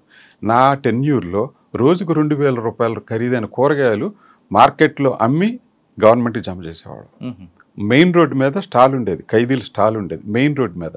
ధర్మాన ప్రసాదరావు గారు ఆయన వచ్చి కాయగూరలు కొనుక్కెళ్ళి అక్కడి నుంచి ఆయన రోడ్డు మీదకి వచ్చి ఎవరెక్కడ పెట్టాడు కోర్టు అంటే ఖైదీల డ్రెస్సు, బయటేమో జిల్లా జైలు శ్రీకాకుళం బోర్డు కనపడేది. ఏంటి జైలు కూరగాయలు కూడా అమ్ముతారని ఆశ్చర్యంగా చూసాడు. మేము ఉండగా అదే పెట్టాం. ఆయన రోడ్ అవతలే కదా, రోడ్ అవతల మెయిన్ రోడ్డు మీద పెట్టాం స్టాలు. నేషనల్ హైవే మీద రోడ్డు మీద పెట్టాం. రోడ్డు మీద గార సంతకెళ్ళేవాళ్ళు ఖైదీలు, వ్యాన్ ఇచ్చి పంపించేవాళ్ళు, ఖైదీలు ఉండేవాళ్ళు, ఎస్కార్ట్ ఉండేవాళ్ళు, కూరగాయలు సాయంత్రం వచ్చేవాళ్ళు. సాయంత్రం 1950 రూపాయలు అయితే 50 రూపాయలు లాస్ట్లో ఎవరికొకరికి కూరగాయలు అమ్మేసి 2000 రూపాయలు చలన కట్టించేవాళ్ళు. 2000 రూపాయలు కూరగాయలు. మేము ఉండగానే సోలార్ పెట్టించాం. సోలార్ ఉదయం 8:30 కాడి నుంచి సాయంత్రం 3:30. It was the first solar installed in presence department. I proudly నేనే పెట్టేది. సార్ ఖైదీలకి బాగా చదివించి వాళ్ళకి ఏది కావాలంటే చదివించడం, పీజీలు కానీ డిగ్రీలు, మినిమం డిగ్రీ చేయించడం అనేది అంబేద్కర్ ఓపెన్ ఇన్స్టిట్యూట్ లాంటి హెల్ప్ తీసుకుని చేస్తున్నారు. అది వాస్తవం. ఈ విషయంలో మీకు కొంచెం టైం తీసుకున్నా కానీ ఒక పాయింట్ చెప్తా. నేను గుడివాడ జైలు సూపరింటెండెంట్గా ఉన్నప్పుడు రొటీన్గా 3-4 ఖైదీలు రొటీన్గా 4వ సారి 5వ సారి రావటం మొదలెట్టారు. నేను 4 సంవత్సరాలు పెట్టాను. హాయ్ అంటారా? 4వ సారి 3వ సారి వస్తున్నారు. నాకు కొంచెం ఏంటిది, మనం సంస్కరణలు చేయాలి, సంస్కరణలు చేసి అవకాశం ఉంటే మీడియా ప్రశ్నించినట్టు ఆ రొటీన్గా వస్తున్నాడంటే మేమేం చేసినట్టు. అప్పుడు నేను మేజిస్ట్రేట్ గారి దగ్గరికి వెళ్ళా. సార్ నేను మీకు చెప్పడానికి రాలా, కానీ నేను జైలు సూపరింటెండెంట్ కాబట్టి what is going on inside of the jail, ఈ జైలు లోపల ఏం జరుగుతుందో మీకు చెప్పాల్సిన బాధ్యత నాది. కాబట్టి నేను డైరెక్ట్గా మీ ఎంప్లాయీని కాకపోయినా మీరు చెప్పినట్టు నేను చేయడానికే అక్కడ ఉన్నా, కానీ లోపల ఏం జరుగుతుందో మీకు చెప్పడానికి వచ్చాను. సార్ ఇట్లా వీళ్ళు ఇది 4వ సారి 5వ సారి వస్తున్నారు సార్. ఏ కేసులోనండి? చోరీ కేసు. సింపుల్గా జైలుకి రావటం, వచ్చి 10 రోజులు 20 రోజులు 1 నెల రోజులు నెల 10 రోజుల్లో వాళ్ళ కేసు తేలిపోద్ది. 3 నెలలు అయిపోతే ఆ జైలు దగ్గర నుంచే రిలీజు. అప్పుడు నేను చెప్పాను, ఏమంటే సార్ మీరు రొటీన్గా ఇలాగే ఇస్తున్నారు, మనం ఒక ఖైదీ మీద ఆ రోజుల్లోనే 123 రూపాయల దాకా ఖర్చు పెడుతున్నాం ఒక రోజుకి. ఇది పబ్లిక్ మనీ. రైతు కష్టపడి చేసిన దాంట్లో, ఉద్యోగి కష్టపడి చేసిన దాంట్లో, పనులు కట్టిన దాంట్లో మనం ఖైదీలకి పెడుతున్నాం. ఇలాంటి సొమ్ము ఇట్లా దుర్వినియోగం అవటం మాత్రం కరెక్ట్ కాదని అనిపిస్తుందండి. వీళ్ళకి మీరు 3 నెలల శిక్ష వేస్తే సబ్ జైలులోంచే రిలీజ్ అయిపోతారు. మీరు వీళ్ళ సంస్కరణలు చేయాలంటే వీళ్ళు రాజమండ్రి సెంట్రల్ జైలు పంపించాలి. సెంట్రల్ జైలు పంపిస్తే అక్కడ ఏదో పని చేయటమో, ఏదైనా చేయటమో, వాళ్ళు ఏదో పని నేర్చుకోవటమో ఏదో జరుగుద్ది. కష్టపడి రూపాయి సంపాదించడం అవుతుంది. అలా కాకుండా మనం ఇక్కడి నుంచే చేయటం మొదలు పెడితే అది ఎట్లా అవుద్ది. నెక్స్ట్ టైం నుంచి మేజిస్ట్రేట్ గారు నా పట్ల కరుణ కట్టించారు. చక్కగా అందరినీ రాజమండ్రి పంపించి ఏర్పాటు చేసి పెట్టారు. రాజమండ్రిలో వెళ్తే వాళ్ళ సంస్కరణలు అయితే తిరిగి వస్తారన్న అభిప్రాయంతో నేను అడిగా. ఎవరైనా అయితే ధైర్యం చేసేవాళ్ళు కాదేమో మేజిస్ట్రేట్ గారికి అలా చెప్పడానికంటే. అది కోర్టుని డిక్టేట్ చేయడానికి నేను రాలేదని నేను ముందే చెప్పాను. కోర్టుని డిక్టేట్ చేయడానికి నేను రాలేదండి. కానీ వాస్తవంగా క్రిమినల్ జస్టిస్ సిస్టంలో మన అందరం భాగస్వామ్యం. మన పద్ధతి ఏంటంటే ఎవరన్నా బై ఛాన్స్ ఏదైనా నేరం చేసి కనుక జైలుకి వచ్చినట్టయితే అతన్ని మనం సంస్కరించి మనం బయటికి రిలీజ్ చేయాలి. రిలీజ్ చేయడానికే మనం అంతా ఉన్నాం. మీరు ఆ సంస్కరణ చేసే అవకాశం మాకివ్వండి. మాకు ఇవ్వాలంటే మీరు రాజమండ్రి సెంట్రల్ జైలు పంపించినట్టయితే అతనికి మేము నేర్పించి చేయడానికి ఉంటాయి. సబ్ జైల్స్లో మరి ఇన్ని చేయడానికి ఉండవు కదా సార్. మీ సర్వీస్లో ఆ విధంగా చదువుకొని అంటే ఒక జైల్లోకి ఇన్నోసెంట్ కొంచెం వ్యక్తి కనీసం డిగ్రీ పాస్ అయిన బయటకు వచ్చిన వ్యక్తులు రాజమండ్రి సెంట్రల్ జైల్లో చాలామంది ఉంటారండి. చాలామంది ఉంటారు. సంవత్సరానికి నాకు తెలిసి 5 to 10 మెంబర్స్ వరకు అట్లాగే డిగ్రీ తీసుకుని వెళ్తారు. లోపల జైల్స్ లో అసలు ఎలాంటి తప్పు జరగదు అని మీరు చెప్తున్నారు, కానీ జైల్స్ లో కొన్ని డబ్బు ఉంటే జైల్లో ఏవైనా సాధించవచ్చు అని చాలా మంది చెప్తుంటారు. ఫర్ ఎగ్జాంపుల్ జైల్లోకి వచ్చిన తర్వాత కింద పడుకోవడానికి ఇబ్బంది ఉంటుంది, నేను లోపల మేనేజ్ చేసుకుంటే హాస్పిటల్లో వార్డు ఇస్తారు, హాస్పిటల్లో మంచిగా ఉంటుంది అంటారు. లేదండి, దానికి ఏం చేస్తారు, మామూలుగా ఒకళ్ళు రాయాలి, ఒకళ్ళు చెయ్యాలి, డాక్టర్ సర్టిఫికేట్. ఇప్పుడు మీరు చెప్పిన దాని ప్రకారం నేరం చేయాలంటే జైల్లో డాక్టర్ గారు చేయాలి, సూపరింటెండెంట్ గారు చేయాలి, అక్కడ ఉన్న జైలర్ చేయాలి, అక్కడ ఉన్న కానిస్టేబుల్ చేయాలి, వీళ్ళందరూ చేస్తే అవుతుంది. అది అంతమంది చేయకపోతే ఒకళ్ళ ద్వారా అవ్వదు కదా, అవ్వదు. అంటే అదంతా అబద్ధం అంటారు. లేదండి, అట్లా ఇప్పుడు చేసేది ఎక్కడో జరుగుతుంటాయి కదా. ఇప్పుడు ప్రభుత్వం ఏదైనా మంచి పని చేస్తుంది అనుకోండి, ప్రతిపక్షాలు విమర్శిస్తుంటాయి. అట్లాగే జైల్లో సూపరింటెండెంట్ ఉద్యోగం చేస్తున్నాడు అనుకోండి, కింద వాళ్ళు విమర్శిస్తూ ఉంటారు. జైలు సూపరింటెండెంట్ కరెక్ట్ గా ఉద్యోగం చేస్తే విమర్శించడానికి బోళ్ళంత మంది ఉంటారు, ఇంక్లూడింగ్ మీడియాతో సహా. మీడియా కూడా విమర్శలు చేస్తూనే ఉంటది. తర్వాత లోపల ఖైదీలు చేస్తూ ఉంటారు. పొలిటికల్ లీడర్స్ వాళ్ళ మాట ఎవరైనా వినకపోతే వాళ్ళు కూడా వాళ్ళు చేయాల్సింది కూడా వాళ్ళు చేస్తూ ఉంటారు. ఏదైనా మన ఉద్యోగం మనం కరెక్ట్గా చేసినందువల్ల ఎవరికి చెడవక్కర్లేదు. ఓకే సార్, రాజమండ్రి రిజల్ట్కి వెళ్తాం మీ సర్వీస్ లో. అక్కడ మీకు ఎదురైన సంఘటన, మర్చిపోలేని సంఘటన ఉందా? మర్చిపోవాలని సంఘటనలు ఎక్కువ లేవండి, ఎందుకంటే నేను ఎక్కువ కాలం అక్కడ పనిచేయలేదు, 1 సంవత్సరం చేశాను. నేను చేసిన టైంలో ముందు కొద్దిగా 4 ఖైదీలు పారిపోవడం జరిగింది. దాని తర్వాత నేను ఎక్కువ కాలం లేను, ఒక 6 నెలలు ఎంతకాలం ఉన్నాను. తర్వాత వెల్లూరు ట్రైనింగ్కి వెళ్ళా. ఓకే, వెల్లూరు ట్రైనింగ్ తర్వాత మంగళగిరి అండి. అక్కడ అంతా మంగళగిరిలో చాలా వరకు చాలా 4.5 years చేశాను. మంగళగిరిలో మనం సర్వీస్ బాగా చేస్తే గుర్తించడానికి మేము ఎవరి దగ్గరికి వెళ్ళా, మా పై ఆఫీసర్ కాదు, లయన్స్ క్లబ్ వాళ్ళతోటి మొత్తానికి ఆ జైలు అంతా శుభ్రంగా ఇలా ఒక మాయ చేసినట్టు అయిపోయింది అనమాట ఆ jail. It is the first sub jail implementing LPG gas system. అంతమునుపు అంతా ఫైర్వుడ్ తోటే ఖైదీలు కొంటలు ఉండేవాళ్ళు. మంగళగిరి జైలు అంతా డొనేషనే, ఆ ఎల్పిజి సిస్టము డొనేషనే, ఆ ఎల్పిజి స్టవ్లు డొనేషనే, యుటెన్సిల్స్ డొనేషన్, అందరూ డొనేషన్. వాళ్ళు కూడా చాలా ఇష్టపడేవాళ్ళు. లయన్స్ క్లబ్ వాళ్ళు అయితే ఎన్ని లయన్స్ క్లబ్లు అంటే లోపల ఇసుకేస్తే రాలనంత మంది వచ్చేవాళ్ళు. మంగళగిరి జైలు అంతా కూడా అంతా వాళ్ళే. తర్వాత మా సర్వీసెస్ చూసి ఊళ్ళో ప్రజలు సన్మానానికి మాకు పిలిస్తే గవర్నమెంట్ సర్వెంట్ కింద నేను సన్మానానికి అలా వెళ్ళకూడదు కాబట్టి నేను మళ్ళీ మా హైయర్ అథారిటీస్కి ఇన్ఫార్మ్ చేసి, సార్ ఇట్లా అంటున్నారు వాళ్ళు, నన్ను వెళ్ళమంటారంటే దే ఆర్ పర్మిటెడ్ అయితే నేను వెళ్తే సన్మానం పొందాను. మంగళగిరి పక్కన తాటకొండ వల్ల లేదా బయట వాళ్ళు వచ్చేవారా? లేదండి, నేనున్నప్పుడు famous rowdy sheeter Degala scene వచ్చాడు. ఓకే, డాగల్ సీన్ 1 year ఉన్నాడు. ఏమంటాడు? ఆ రౌడీ షీటరే కదా. రౌడీ షీటర్ వాళ్ళు ఇప్పుడు బయట ఉన్న రౌడీ షీటర్ కానీ లోపలికి వచ్చాక కాముకుంటాడు, అక్కడ కూడా రౌడీగా ప్రవర్తిస్తాడు. రౌడీజం చలాంచాలని చూస్తాడు, తోటి ఖైదీల్ని నొక్కాలని చూస్తాడు. మా పని ఏంటంటే అతని బారి నుంచి మిగతా వాళ్ళని సంరక్షించాలి. అందరికీ యూనిఫారం, షేర్ అవర్ బకరా ఏకీ ఘాట్కి పానీ పీతా హై అన్నట్లుగా మనం అట్లా చేస్తేనే అట్లా అవుతుంది. అంటే కొమ్ములు తిరిగిన రౌడీని ఎలా కంట్రోల్ అవుతారంటే మా సిస్టమ్ ఇది, మేము ఇంతే చేస్తాం. మన దగ్గర అవినీతి కనపడకోకుండా ఉన్నట్టయితే వాళ్ళు మన మాట వింటారు. మీరు అది ఎక్కడ చాలా చోట్ల చూస్తుంటారు. మన కరప్షన్ లేకపోతే వాడు ఆటోమేటిక్గా సెట్. కానీ ఇంతమంది క్రిమినల్స్ మధ్యన ఎలాంటి ఆయుధాలు లేకుండా పనిచేయడం ప్రాబ్లం కాదు? అవుతుందండి. ఒకసారి ఒక కేసులో 160 మంది ఉంటారు. మీరన్న పాయింట్ మంచి పాయింటే. నేను జైలర్గా లోపల ఉద్యోగం చేస్తున్నాను. కొంచెం కేకలు అనిపోయేటప్పటికి నా దగ్గర ఎదురుగుండా ఉన్న కానిస్టేబుల్ అబ్జర్వ్ చేయలేదు, కానీ అతను రొటీన్ పనులు పడిపోయాడు. కానీ నాకు ఏదో అనుమానం వచ్చి బాగా పరిగెత్తుకుంటూ లోపలికి వెళ్ళేటప్పటికి నాగవైష్ణవి కేసులో ముద్దాయిల్ని కొట్టబోతున్నారు. ఎవరు?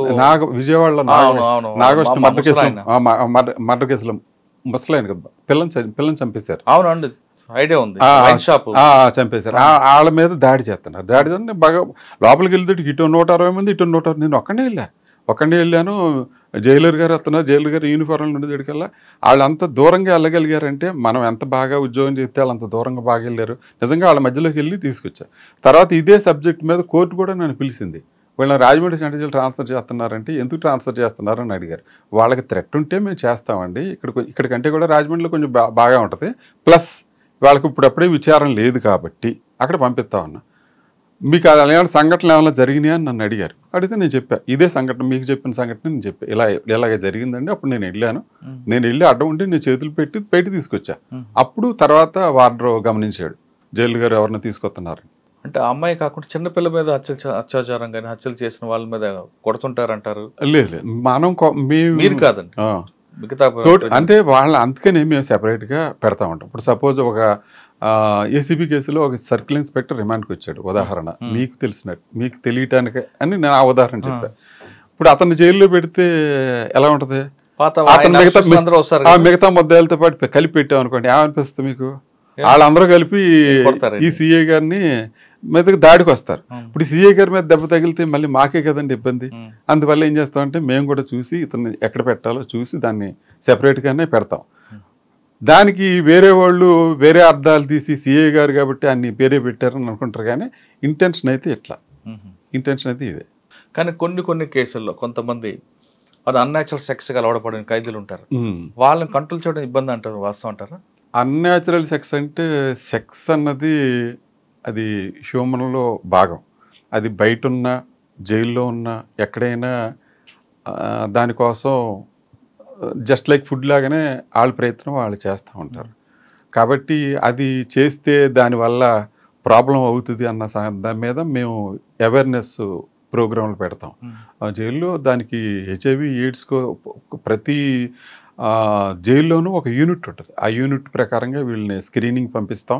తర్వాత సాధారణంగా వీళ్ళు కంప్లైంట్ ఎలా వస్తుందంటే వెనకాల నుంచి రక్తం వస్తుందని కంప్లైంట్ పెడతారు. అది ఎప్పుడు మండే వస్తుంది కంప్లైంట్. సండే మటన్ కూర తింటారు, మండే కంప్లైంట్ చెప్తారు, మేము హాస్పిటల్కి వెళ్ళాలండి, మాకు ఇట్లా ప్రాబ్లం ఉంది, బ్రీడింగ్ ప్రాబ్లం ఉందని. అప్పుడు మేము చూసి చేసి మళ్ళీ వాళ్ళకి ఇలాంటివి ఏమైనా ఉంటే ఈ ప్రాబ్లం అవుతుంది. అంటే నిజమేనా వేరే బయటకు వెళ్ళడానికి ఎస్కేప్ అవడానికి? లేదు, ఎస్కేప్ అవడానికి అంటే మనం జాగ్రత్తలన్నీ తీసుకుంటామండి. అది సండే మటన్ తింటే మండే నాడు రావడం ఏంటండి? సండే ఓవర్ హీట్ అయ్యడం వల్ల? లేదు, వీళ్ళు చాలా మనం తినలేనంత ఘాటుగా కూరలు వండుకుంటారు సార్. అదే మసాలా ఫుడ్, మసాలా ధనియాలు బాగా కొట్టేస్తారు, కారం బాగా కొట్టేస్తారు. అంతే అన్యాచురల్ సెక్స్ వల్ల. అన్యాచురల్ సెక్స్ అని అనలేము. ఇట్లా మాకు డౌట్ వస్తుంది అనమాట. ఎప్పుడైతే ఈ కంప్లైంట్ చెప్పాడో మేము డౌట్ వచ్చి అతను చెప్పి మళ్ళీ ఇలా అందరినీ మళ్ళీ ఆ ప్రోగ్రామ్ దగ్గర పంపిస్తాం. ఇట్లా కనుక చేసినట్టయితే మేము ఇట్లా ఎయిడ్స్ అయ్యి వచ్చే అవకాశాలు ఉంటాయి, ఈ సురక్షితమైన శృంగారం కాదు, కాబట్టి మీరు ఈ ప్రాబ్లమ్స్ ఫేస్ చేయమాకన్నాను. ఇప్పుడు జైల్లోకి ఏదో ఇన్నోసెంట్గా వచ్చి ఇలాంటి ప్రాబ్లంలో ఇరుక్కుని చేయటం ఇబ్బంది కదండి. కానీ ఆ టైప్ కేసులను ఎదురుపడ్డాయండి మీకు? లేదండి, మేము జాగ్రత్తలు చాలా వరకు తీసుకుంటాం. సెక్స్ కేసులు లేదు, విజయవాడలో ఉండగా మేము వీటి మీద ఒక వేరే ప్రోగ్రాం పెట్టాం. అప్పట్లో గవర్నమెంట్ దానికి బడ్జెట్ కూడా ఇచ్చేది, దానికి వేరే ఒక ఆఫీసు, తర్వాత కౌన్సిలింగ్ ఒక కౌన్సిలరు, అతను కౌన్సిలింగ్ చేస్తాడు ఖైదీల్ని. సార్ జైల్లోకి వచ్చిన తర్వాత కొత్తగా అంటే యూటీ ప్రిజనర్స్కి వాళ్ళ బాత్రూమ్ వాళ్ళే కడుక్కోవాలి, వాళ్ళ గిన్నెలు వాళ్ళే తోముకోవాలి అంటారు, వాస్తవం? ఇట్లాగే నాకు వెస్ట్ గోదావరి నరసాపురంలో ఉండగా జైల్లో చెక్కింగ్కి వచ్చిన జ్యుడిషియల్ ఆఫీసర్ అన్నారు, ఏమండి ఖైదీలు దొడ్లు కడగాలంటే కదండి అన్నారు. నేనన్నాను, ఇప్పుడు ఖైదీలు దొడ్లు కడగడానికి కానీ అన్నం వండటానికి కానీ ప్రభుత్వం వేరే సేవకులను ఎవరిని నియమించరండి. వేరే సేవకులను ఎవరు నియమించరు. వాళ్ళ అన్నం వాళ్ళే వండుకోవాలి, వాళ్ళ కంచం వాళ్ళే కడుక్కోవాలి. ఆడి కంచం ఆడే కడుక్కున్నారు. తర్వాత మరి అన్నం వండిన పాత్ర ఎవరు కడగాలి? అది ఖైదీయే కడగాలి.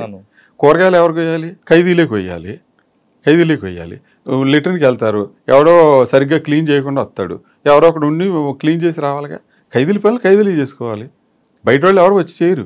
లోపల ఇప్పుడు మీరు ఏ జైలుకి వెళ్ళినా కానీ చాలా నీట్గా కనపడుద్ది. అది ఎవరి వల్ల బయట ఎవరో సర్వెంట్లు వచ్చి దాన్ని చేయరు, ఖైదీలే చేస్తారు. ఏ జైలు ఖైదీలు అంటే శిక్ష పడ్డ వాళ్ళు చేస్తారా, యూటీ ప్రిజనర్స్ చేస్తారా? శిక్ష పడ్డ వాళ్ళు ఖైదీలు ఉంటారండి. పెద్దవాళ్ళు అయితే ఇప్పుడు సబ్ జైలు ఉంది ఉదాహరణ, సబ్ జైల్లో శిక్ష పడ్డ వాళ్ళు ఉండరు, చాలా వరకు రిమాండ్ వాళ్ళే ఉంటారు. వాళ్ళకి మేమే చెప్పేస్తాం, అరే మీరు వెళ్ళినప్పుడు మీరే జాగ్రత్తగా చూసుకోవాలి అని అట్లాగే చెప్తాం. వాళ్ళు అట్లాగే చేస్తారు, అట్లాగే మెయింటైన్ చేస్తారు.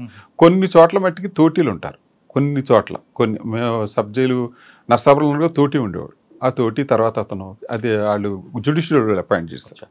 సార్ సాధారణంగా ఒక లాకప్లో ఒకరిని కానీ ఇద్దరు కానీ కాకుండా ముగ్గురిని ఎందుకు పెడతారండి? ఇద్దరిని అది మాన్యుల్లోని ప్రిస్క్రైబ్డ్ ముగ్గురిని పెట్టాలన్న. ఎందుకు? ఏదన్నా ఇన్సిడెంట్ అయినా కానీ మూడోవాడు సాక్ష్యం చెప్తాడు. అంటే ఇద్దరు కొట్టుకున్న మూడోవాడు సాక్షి ఉంటాడనా? లేదండి, అలా అది మాన్యువల్ ప్రిస్క్రైబ్డ్ అండి. ప్రిస్క్రైబ్డ్ ప్రకారమే మనం ప్రిస్క్రైబ్డ్ ప్రకారం రూల్స్ ప్రకారం చేసినట్టయితే రేపు పొద్దున ఏదైనా ఇబ్బంది అయినా కానీ మనం సేవ్ అవుతాం. ఇప్పుడు అన్నిటికీ సాధారణంగా అన్నిటికీ రూల్స్ ఉండకపోవచ్చు, కానీ all acts done on good faith are legal అని మేము అనుకుంటాం. అట్లాగే మనం ఏ దురుద్దేశం లేకోకుండా వాడు చేసామనుకోండి, మనం వాడికి నిజంగానే ఒంట్లో బాగోలేదని హాస్పిటల్ పంపించాం. ఆడి టీబీ పేషెంట్ అయ్యాడు, ఓకే. ఆడు చాలా కేసులు ఉన్నాయి, ఓకే. అలాగని చెప్పి లోపల ఆపలేం కదా. ఆడ హాస్పిటల్ పంపించాం. హాస్పిటల్ పంపించిన తర్వాత హాస్పిటల్ నుంచి ఎస్కేప్ అయ్యాడు అనుకో. హాస్పిటల్ నుంచి ఎస్కేప్ అయితే ప్రిజన్ డిపార్ట్మెంట్ ఎంతవరకు బాధ్యత ఉంటుంది? మాదే అక్కడ కాపలా కాసేవాళ్ళు తప్ప కొంతమంది అడగొచ్చు, మీడియా అడగొచ్చు, లేదా పై అధికారులు కూడా అడగొచ్చు, ఈయన ఎందుకు హాస్పిటల్ పంపించావు, వీడి మీద ఇన్ని కేసులు ఉన్నాయి కదా, మరి పొద్దున్న వీడు చచ్చిపోతే సమాధానం చెప్పాల్సింది కూడా ఈయనే, ఇతనే కదా సమాధానం చెప్పాల్సింది. అందుకు లేదు అంటే ఒక సెలబ్రిటీకి ఒక సెల్ ఇచ్చారనుకోండి, ఆ సెలబ్రిటీతో పాటు మరి ఇద్దరు వేరే వాళ్ళు పెడతారా? సెలబ్రిటీలు కాదండి. ఇప్పుడు సెంట్రల్ జైల్లో కొంతమంది శిక్ష ఖైదీల్లో బి క్లాస్ వాళ్ళు ఉంటారు, మీకు తెలిసే ఉంటుంది. బి క్లాస్ ఖైదీలకి సెపరేట్గా వాళ్ళకి సెపరేట్ కిచెన్ ఉంటుంది, సెపరేట్ బ్లాక్ ఉంటుంది, సెపరేట్ ఫెసిలిటీస్ ఉంటాయి, వాళ్ళకి ఉదయం కాఫీ కూడా ఉంటుంది. ఓకే. పడుకునేటప్పుడు ఆయనతో పాటు ఇద్దరు పడుకుంటారా, ఒక్కడే పడుకుంటారా? లేదు, సింగిల్ లాకప్ అంటే పనిష్మెంట్ కిందే వేస్తారండి. ఒక్కడిని చేసి ఒక 5 స్టార్ హోటల్లో మిమ్మల్ని ఒక్కడనే అందులో పడుకోమని అన్నా కానీ మీరు పనిష్మెంట్గా ఫీల్ అవుతారు తప్ప అదొక ఎంజాయ్మెంట్గా ఫీల్ అవ్వరు. అదొక ఎంజాయ్మెంట్. అంటే జైల్లో అన్నీ దొరుకుతాయి కానీ ఒక ఫ్రీడమ్ ఒకటే ఉండదు. అంతే కదండి, చట్టంలోనే ఉంటుందండి. ఆల్ ఫండమెంటల్ రైట్స్ ప్రకారం అతనికి ఉండాల్సిన హక్కులన్నీ అతనికి ఉంటాయి. ఎందుకు Nagabhushanam Patnaik versus state of AP అని ఒక కేసు వైజాగ్ సెంట్రల్ జైలు మీద ఆయన కేసు వేసాడు. మా ఫ్రీనెస్కి ఈ జైలు గోడలో కరెంట్ వైర్లు, లైవ్ వైర్లు మాకు అబ్స్టెకల్గా ఉన్నాయి. ఆయన మా బంధువు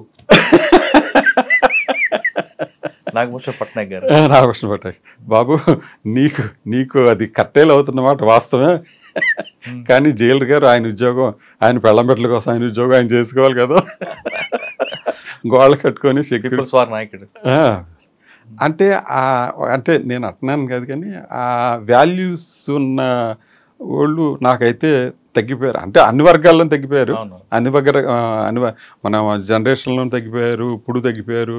ఇప్పుడు తర్వాత వచ్చి పిల్లల్లో ఇంకా అసలు అలాంటి వాల్యూస్ చాలా వరకు పోయినాయి.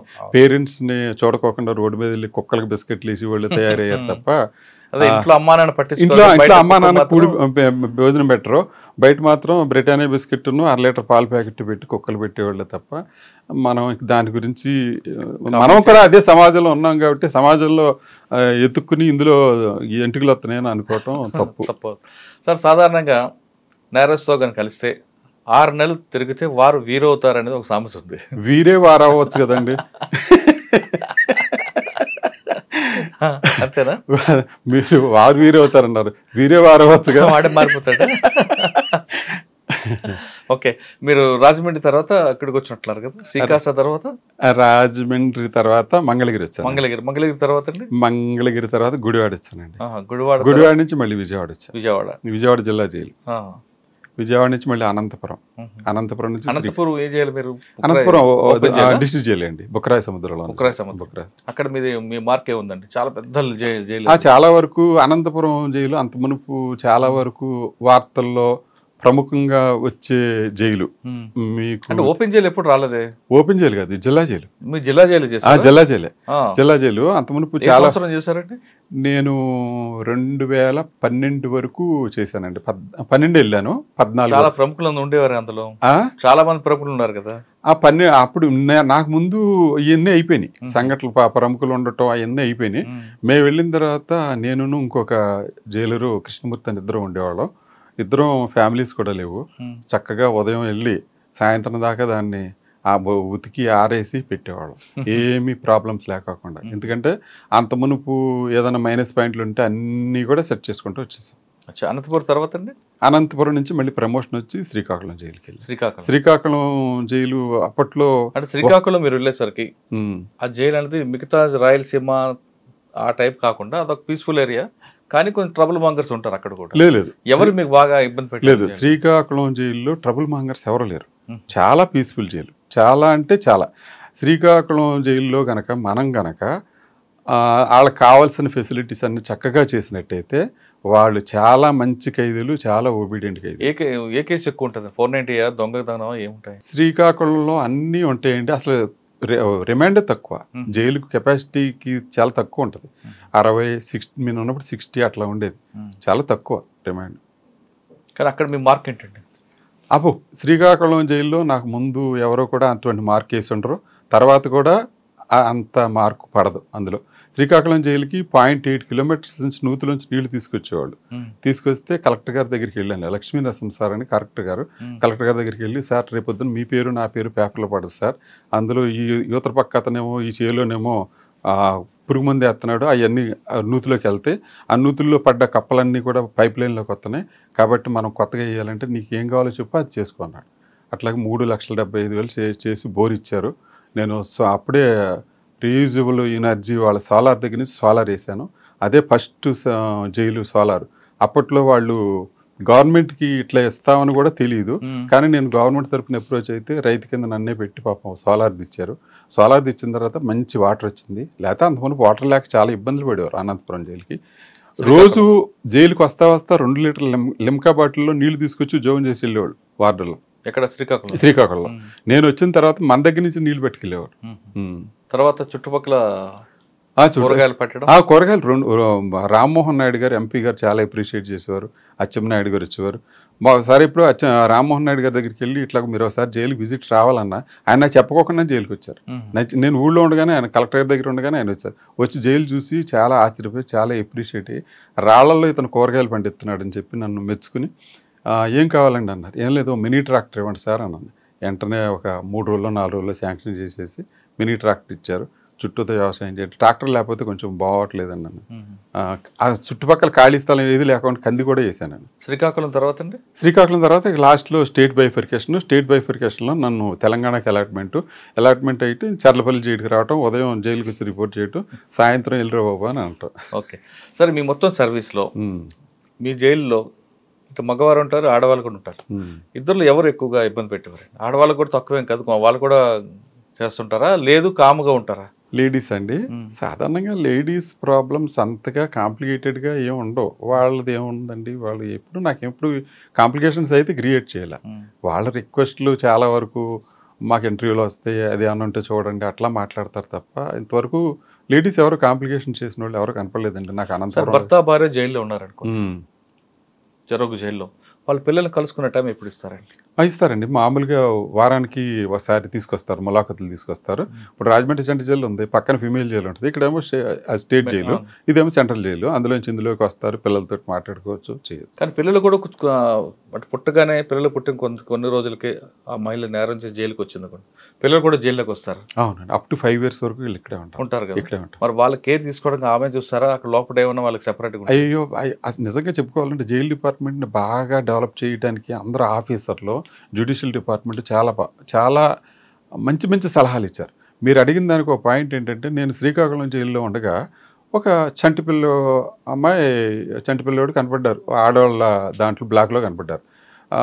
డిస్ట్రిక్ట్ లీగల్ సర్వీసెస్ అథారిటీ వాళ్ళతో కొట్టి మాట్లాడి అమ్మాయి ఏంటంటే చెప్పారు. ఎంత అయిపోయిన తర్వాత ఆవిడకి డౌట్ వచ్చింది, చంటిపిల్లోడు కదా శీతాకాలం వేడి నీళ్ళు ఇస్తున్నారా లేదా అని డౌట్ వచ్చి ఆవిడ ఒక పాయింట్ మెన్షన్ చేసింది, ఇలా పిల్లలు ఎవరైనా ఉన్నట్టయితే వాళ్ళకి వేడి నీళ్ళు ప్రొవైడ్ చేయడానికి చేయండి అని ఆవిడ రాసింది. అప్పుడు రాస్తే ఉమ్మడి ఆంధ్రప్రదేశ్లో మొత్తం అన్ని జైల్స్కి 3,75,000 పెట్టి సోలార్ వాటర్ హీటర్ పెట్టారు వాళ్ళ కోసం.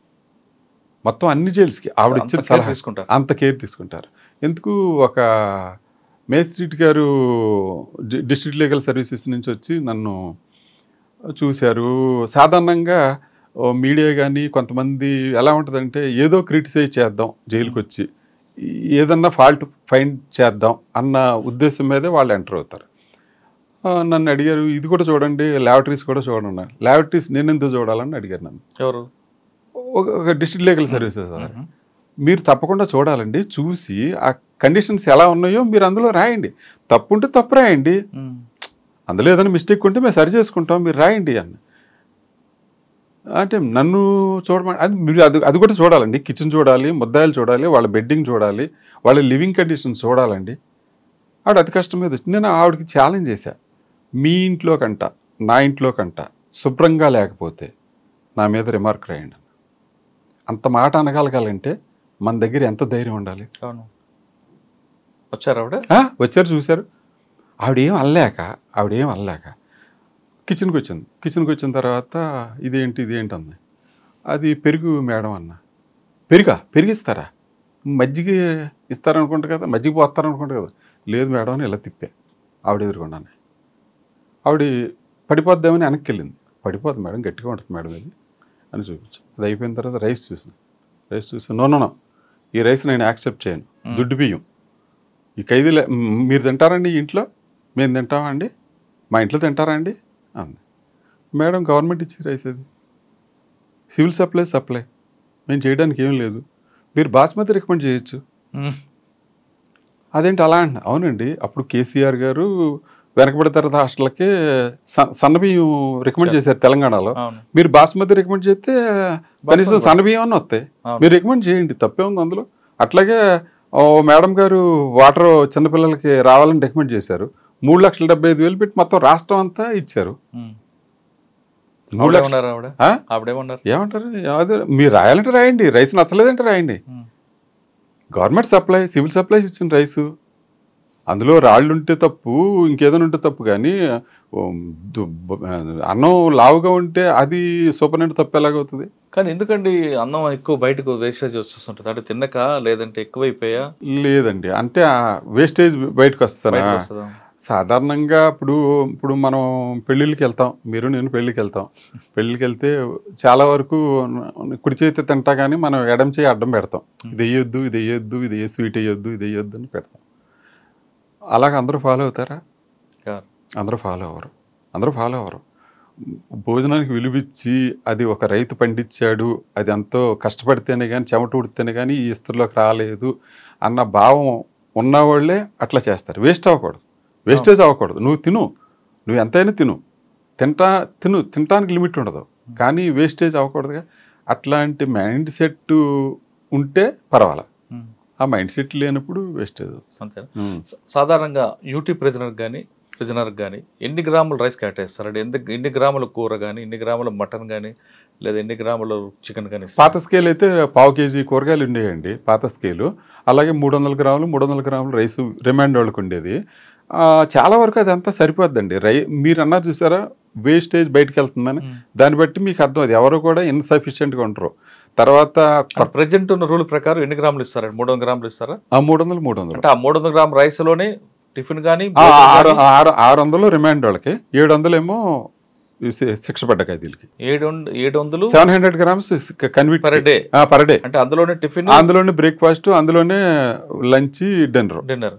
ఓకే, అందులో దాన్ని ఏం చేస్తారంటే పులిహోర చేయొచ్చు, రవ్వ చేయొచ్చు, లేకపోతే పుల్కాలు చేయొచ్చు. వీటని ఎక్కువగా ఇస్తారు. ఇప్పుడు కొంతమంది షుగర్ ఉంటుంది, షుగర్ ఉన్న పేషెంట్లకి చపాతీ ఇస్తారండి, చపాతీ రాయించుకుంటారు. కొంతమంది జొన్న రొట్టెలే కావాలి నాకు, వంకాయ కూర మనకి ఇంకా ఇంప్లిమెంట్ అవ్వలేదండి, ఆ స్కేల్లో తీసుకురాలేదు. మీరు అన్నట్టు అంత బయట సమాజంలో కూడా మిల్లెట్స్ మీద అంత అవగాహన రాలేదు. అలాంటిది ఖైదీలకి కొంతమంది వచ్చారండి, తెలిసో నేరం చేసి లోపలికి వచ్చిన తర్వాత నాకు రైస్ వద్దు, చపాతి వద్దు, సర్వపిండి చెక్కలు కావాలి, జొన్న రొట్టె కావాలి, వంకాయ కూర కావాలి, అట్లా పైగా ఇంకోటి ఏంటంటే సాధారణంగా కూరగాయల్లో కూడా జైల్లో పండించిన కూరగాయలు అనుకోండి, ముందు ఆ కూరగాయలకి ప్రిఫరెన్స్. ఎందుకంటే గవర్నమెంట్కి అదనంగా డబ్బులు పెట్టుకోకుండా లోపల పండిన కూరగాయలే తినాలి. నెక్స్ట్ కాంట్రాక్ట్ దగ్గర సరిపోతే బయట నుంచి తీసుకోవచ్చు. అది సార్ మీరు విజయవాడ జైలు పనిచేశారు, ఇక్కడ సేలం శెట్టి వెంకటరమణ ఎప్పుడైనా ఎదురుపడ్డా? చెప్పండి. ఆయన పేరు చెప్తే భయపడతారని చెప్తాడు. అట్లా ఏముంటదండి, సేలం శెట్టి వెంకటరమణ కూడా నేను మీ ఇంటర్వ్యూ కూడా చూశాను, అతను మాట్లాడిన మాటలు కూడా చూశాను. జైల్లో ఏదైనా జరుగుద్దని చెప్పడం కూడా నేను విన్నాను. ఏం జరుగుద్ది సేలం శెట్టి వెంకటరమణ నాకు తెలుసుంది అతనే, నేను చూశాను, నేను ఫేస్ చేసి విజయవాడ జిల్లా జైల్లో చేశాను. నేను ఉండగానే రిమాండ్కి వచ్చాడు, నేను ఉండగానే రిలీజ్ అయ్యాడు. సార్ మీ సర్వీస్లో మీకు బాగా గుర్తుండిపోయిన నాకు సంఘటన, ఈ జైలు నా వల్ల డెవలప్ అయింది, ఈ జైల్లో నేను కొన్ని చేయలేకపోయానని కానీ, లేదు ఈ వ్యక్తి నేను మార్చలేకపోయానని కానీ, లేదా ఇంకొకటి ఈ వ్యక్తి నాకు సర్వీస్లో మర్చిపోలేని విధంగా నన్ను ఇబ్బంది పెట్టాడని కానీ? ఇబ్బంది పెట్టడం అంటే అట్లా ప్రత్యేకంగా మనం వ్యక్తిగతంగా ఫీల్ అవ్వాల్సిన అవసరం అయితే లేదు. అది అందులో మనం సూపరింటెండెంట్ క్యారెక్టర్లో మనం ఉద్యోగం చేయాలి. ఇండివిజువల్గా భోగేశ్వరరావు వేరు, ఆ జైలు సూపరింటెండెంట్ వేరు. జైలు సూపరింటెండెంట్కి ఏమైతే ఫెసిలిటీస్ ఉన్నాయో, ఏమైతే చట్టం వెసులుబాటు ఇచ్చిందో ఆ ప్రకారం పనిచేసుకుంటూ వెళ్ళటమే. మోర్ దాన్ దట్ అది కనుక దాటినట్టయితే మనం చేయగలిగింది ఏం లేదు. అలాగే నాకు సర్వీసులో బాగా సంతోషాన్ని ఇచ్చిన జైలు శ్రీకాకుళం జైలు. శ్రీకాకుళం జైల్లో నేను పాదం పెట్టేటప్పటికి ఒక రకంగా ఉంది, నేను కాలు బయట పెట్టేటప్పటికి వేరే రకంగా అయింది. కొంతమంది అయితే నన్ను అడిగారు, నీకు రివార్డ్ ఇవ్వలేదు అని. నేను రివార్డ్ కోసం అయితే నేను పనిచేయలే, నా మానసిక తృప్తి కోసం నేను పనిచేశా. ఈ జైలు అంతకుముందు ఎలా ఉందో నా ముద్ర వేస్తే, ఈ ఫిల్మ్ బై రాజమౌళి అన్న ముద్ర వేసా అనండి ఎలా విడుదల చేస్తాడో అలాగే శ్రీకాకుళం జైలు నుంచి నేను బయటకు వెళ్ళేదో నాకు అట్లాగే ఉండాలి. అట్లాగే అన్నీ మార్చా, సర్వం మార్చా. హుదూద్ తుఫాను కూడా నేను ఉండగానే జరిగింది. ఆ హుదూద్ తుఫాను కూడా శ్రీకాకుళం ఊరంతా చీకట్ల మయం, కానీ ఒక్క శ్రీకాకుళం జైలు మట్టికి ఫ్లడ్ లైట్ల మయం. ఎందుకంటే ఫుల్గా జనరేటర్ పెట్టాం, ఫుల్గా ఆయిల్ తెచ్చుకున్నాం, ఫుల్గా పెట్టాం. మా డిఏజీ గారు ఫోన్ చేసి అడిగారు, భోగేశ్వరరావు ఎలాగా ఏమైనా ఇబ్బంది? ఏం ఇబ్బంది లేదు సార్, ఊరంతా డేంజర్ సార్, ఊరంతా డేంజర్ సార్, మాకు మాత్రం ఏం ప్రాబ్లం లేదు. తెల్లవారుజామున ఒక టేక్ షీట్ పడిపోయి పైప్ లైన్ ఊడిపోయింది. అప్పటికప్పుడు అది మిషనరీ షాప్కి వెళ్ళి ఒక పైప్ తీసుకొచ్చి 2 క్లాంపులు వేసేసి మా తెలివితేటలతో దాన్ని బిగించేసేసి మళ్ళీ రిస్టోర్ చేసేసాం మధ్యాహ్నానికల్లా. సార్ మీరు ములాఖతులు చాలా చూస్తుంటారు మీ సర్వీస్లో. ఇన్నర్ ములాఖత్ అవ్వచ్చు, అవుటర్ ములాఖతులు ఎవరికి ఇన్నర్ ఇస్తారు, ఎవరికి అవుటర్ ఇస్తారండి? ఇప్పుడు అసలు ములాఖతులు విధానమే మారిపోయింది చాలా వరకు. ఇప్పుడు మీరు అనుకున్నట్టు అనంతపురం జైలు ఉంది, అనంతపురం జైల్లో గ్లాస్కి అవతల ఫోన్ అటు ఫోన్ ఇటు. ఎందుకంటే ఆ తీగల్లోంచి కూడా ఏమన్నా మన ఐటమ్స్ వెళ్ళిపోతాయని అద్దాల్లో పెట్టేసి అటు ఫోన్ ఇటు ఫోన్ పెట్టాను. కానీ కొన్ని ఇన్నర్ ములాఖతులు ఉంటాయి కదండి. ఇన్నర్ ములాఖత్ అంటే ఇప్పుడు లీగల్ ములాఖత్ ఉంది, లీగల్ ములాఖత్కి ఇన్నర్లో పిలుస్తారు, అతను పిలుస్తారు, సంతకం పెట్టిస్తారు. కానీ చాలా ములాఖతులు చూస్తుంటారు. కానీ ఒక ప్యాథటిక్ కేసు అని గుర్తుందండి, పిల్లలు ఏడుస్తుంటారు, భార్య వచ్చి భర్త కోసం ఏడుస్తుంది, అమ్మ వచ్చి కొడుకు కోసం ఏడుస్తుంటుంది. చాలా నేను కొన్ని జైలు చూసినప్పుడు చాలా బాధ అనిపిస్తుంటుంది. వాళ్ళు తెలుసో తెలియని నేరం చేసి లోపలికి వస్తాడు, ఆ కుటుంబం చిన్నాభిన్నం అయిపోతుంటుంది, నాన్న ఎప్పుడు వస్తాడని పిల్లలు అడుగుతుంటారు. బాబుని చూడగానే ఆయన కూడా జైలు. మీరన్నట్టు ఇవన్నీ మాకు కనపడతాను అంటే భార్య వస్తూ ఉంటుంది, ఏం చేస్తుంది ఇప్పుడు ఆ అమ్మాయికి ఇంటి దగ్గర ఏం ఫ్లాట్ ఉండదు, వచ్చేటప్పుడు ఈడేమో ATM కార్డు ఇవ్వడో, ఈడొచ్చి జైల్లో కూర్చుంటాడు. ఆ అమ్మాయి ఇంటర్వ్యూకి వస్తే ఎక్కడ సంపాదించి వీడికి అరటిపళ్ళు బ్రెడ్ తీసుకురావాలి, ఎక్కడ ట్రావెలింగ్ ఖర్చులు పెట్టుకుని ఇతన్ని పలకరించాలి, ఇలాంటి సిచ్యువేషన్ అన్నీ మా కళ్ళెదురకుండా జరుగుతాయి. మనం అందులో చేయగలిగింది ఏమీ లేదు. కానీ కొంతమంది లోపలికి వచ్చి పశ్చాత్తపడి ఇప్పుడు ఫ్యామిలీ కోసం ఏడుస్తుంటారు కదా, అటువంటి వాళ్ళు చూసారు? చెప్తూ ఉంటారు, మాతో మాట్లాడుతూ ఉంటారు, ఇట్లా పొరపాటు జరిగింది అని అంటారు. చట్టంలో కూడా గుడివాడ జైల్లో ఉండగా ఒక అతను 498లో వచ్చాడు. 498లో వచ్చిన తర్వాత మళ్ళీ రెండోసారి ఎంసీకి వచ్చాడు, మెయింటెనెన్స్ కేసులో వచ్చాడు. రెండో కేసులో వచ్చిన తర్వాత నేను శ్రద్ధ పెట్టి అతన్ని పిలిచి, ఏంటి యశోబు ఈ కేసు ఎంతకాలం అని ఇలా తిరుగుతావు, నువ్వు బయటకు వెళ్తే పని చేసుకుంటావు కదంటే, ఏం చేయనండి మా నాన్నోళ్ళు వాళ్ళు ఒప్పుకోవట్లేదని అన్నాడు. నన్ను మాట్లాడమంటే నేను మాట్లాడతాను అన్న. మాట్లాడండి అన్నాడు. నేను మేజిస్ట్రేట్ గారిని కలవడానికి వెళ్తే ఈ భార్య తాలూకు పేరెంట్స్ అక్కడ నుంచి ఉన్నారు. నాకు తెలీదు వాళ్ళ పేరెంట్స్ అని. నేను వెళ్తుంటే ఆయనే సూపరింటెండెంట్ గారు, వీళ్ళ దగ్గరే యేసుబాబు జైల్లో ఉన్నాడని అనుకున్నాను. అంటే నేను తిరిగి వచ్చేటప్పుడు నమస్కారం పెట్టారు వాళ్ళు. అమ్మాయి ఏంటి ఇలాగండి యేసుబాబు అండి. సరే అయితే ఓ పని చేస్తారా, నేను మాట్లాడతాను, మీరు వస్తారంటే మీరు మాట్లాడండి అయ్యారు, మాకు పిల్ల కాపురం పాడైపోయిందని మాకు బాధగా ఉందని. అప్పుడు వీళ్ళ లాయర్ని, యేసుబాబు లాయర్ని పిలిచి అడిగా, ఏమయ్యా ఏంటి వాళ్ళు వచ్చేలాగా ఉన్నారు, రాజీకి వచ్చేలాగా ఉన్నారు, మనం మాట్లాడి వాళ్ళు కలిసి కాపురం చేసుకోవడానిక, మేము రాత్రి అనక పగలనక కష్టపడి పని చేసి నల్లకోట వేసుకుందాం. లాయర్ అడ్వకేట్ అన్నాడు. వాళ్ళు కలిసి కాపురం చేసుకోవడానిక, మేము రాత్రి అనక పగలనక కష్టపడి నల్లకోట వేసుకుందాం అన్నాడు. ఏంటండి ఆ మాట? నాతో ఫ్రెండ్లీగానే ఉంటాడు, నాతో కాఫీ తాగేవాడు, అట్లా మాట్లాడు. ఇది జీవితం అండి, ప్రాక్టీస్ కాదు, జీవితం అది అని అన్న. తర్వాత వాళ్ళిద్దరూ కలిశారు. తర్వాత వాళ్ళకి పిల్లోడు పుట్టాడు. పిల్లోడు పుట్టిన తర్వాత ఈ యేసుబాబు తండ్రి పిల్లోడిని ఎత్తుకుని మెడలో బంగారు చైన్ వేసుకుని తీసుకుని నా దగ్గరికి వచ్చాడు. సార్ మీ వల్ల మాకు మనవడు పుట్టాడు సార్, ఇదోటి సార్ చైన్ చేయించాను అని అన్నాడు. ఫోన్ లేరా, నా మాట వల్ల మీ కాపురం సెట్ అయింది, అట్లాంటి కొంచెం మంచి మన వల్ల వీళ్ళకి మేలు జరిగింది అని అంటే చాలా ఇష్టమే కదా. అట్లాగే శ్రీకాకుళం జైల్లో లైఫర్స్ ఉండేవాళ్ళు, జీవో ఇచ్చింది గవర్నమెంట్, బొటాబొటిగా రిలీజ్ అవుతారా లేదా అన్న సంశయంలో ఉన్నారు. ఉంటే నేను వాళ్ళ రికార్డ్ అంతా వెరిఫై చేస్తే 1 or 2 రికార్డులో మిస్టేక్స్ కనపడి వైజాగ్ సెంట్రల్ జైలుకి రాశా. క్లారిఫికేషన్ తీసుకుని వాళ్ళకి చేసి నేను ఎంతవరకు అయితే మ్యాక్సిమం రెమిషన్ ఇవ్వచ్చో అంత మ్యాక్సిమం రెమిషన్ ఇచ్చేసి డీజీ గారికి కూడా మీరు కూడా మ్యాక్సిమం రెమిషన్ ఇవ్వండి అని నేను రాస్తే డీజీ గారు నన్ను క్లారిఫికేషన్ అడిగారు. ఏంటి భోగేశ్వరరావు అందరికీ రెమిషన్ ఎట్లాగా యూనిఫారంగా ఎట్లా ఇస్తారు అని అంటే అందరూ మంచివాళ్ళేనండి. వాళ్ళందరూ బాగా చేయబట్టే నేను రోజుకి 2000 రూపాయల కూరగాయలు నేను జైలు డిపార్ట్మెంట్ తరఫున అమ్ముతున్నా, వాళ్ళందరూ పనిచేస్తున్నారు కాబట్టి. అలా కాదు, కొంతమంది బాగా చేసేవాళ్ళు నా దగ్గర అట్లాంటి వాళ్ళు ఎవరు లేరండి. మీరు కూడా అడుగుతున్నారు చాలా వరకు, ఏమన్నా ముద్దాయి మిమ్మల్ని ఇబ్బంది పెట్టాడా, ఏమన్నా ట్రబుల్ పడ్డారా. మనం చాలా వరకు మనం నిజాయితీగా నిబద్ధతగా పార్షియాలిటీ లేకుండా ఉద్యోగం చేస్తే 10 మందిలో ఒక 8 మంది అన్నా ట్రబుల్ పెట్టాలని మాత్రం ప్రయత్నం చేయరు. అవును, ఇద్దరు ఉంటారు, ఎక్కడ ఉంటారు. 1 or 2 అన్నది అదే అది అన్అవాయిడబుల్, దాన్ని మనం పట్టించుకోకర్లా. అప్పుడు ఈ ఇద్దరికి కూడా 8 మందే సమాధానం చెప్తారు. ఇలాంటి వాడు కనుక మనకు లేకపోయినట్టయితే ఈ వ్యవస్థ భ్రష్టు పట్టిపోద్దురా అని అందులో ఆ ఇద్దరిని ఈ 8 మంది చెప్పగలుగుతారు. సార్ రెమిషన్ ఎలాగిస్తారండి అసలు? రెమిషన్కి రూల్స్ ఉన్నాయి సార్. రూల్స్ ప్రకారంగా కిచెన్లో పనిచేసే వాళ్ళకి ఒక రెమిషను, బయట క్లీనింగ్ చేసేవాళ్ళకి ఒక రెమిషను, గార్డెన్లో పనిచేసే వాళ్ళకి ఒక రెమిషను, అట్లా ప్రిస్క్రైబ్ స్కేల్ ఉంటుంది.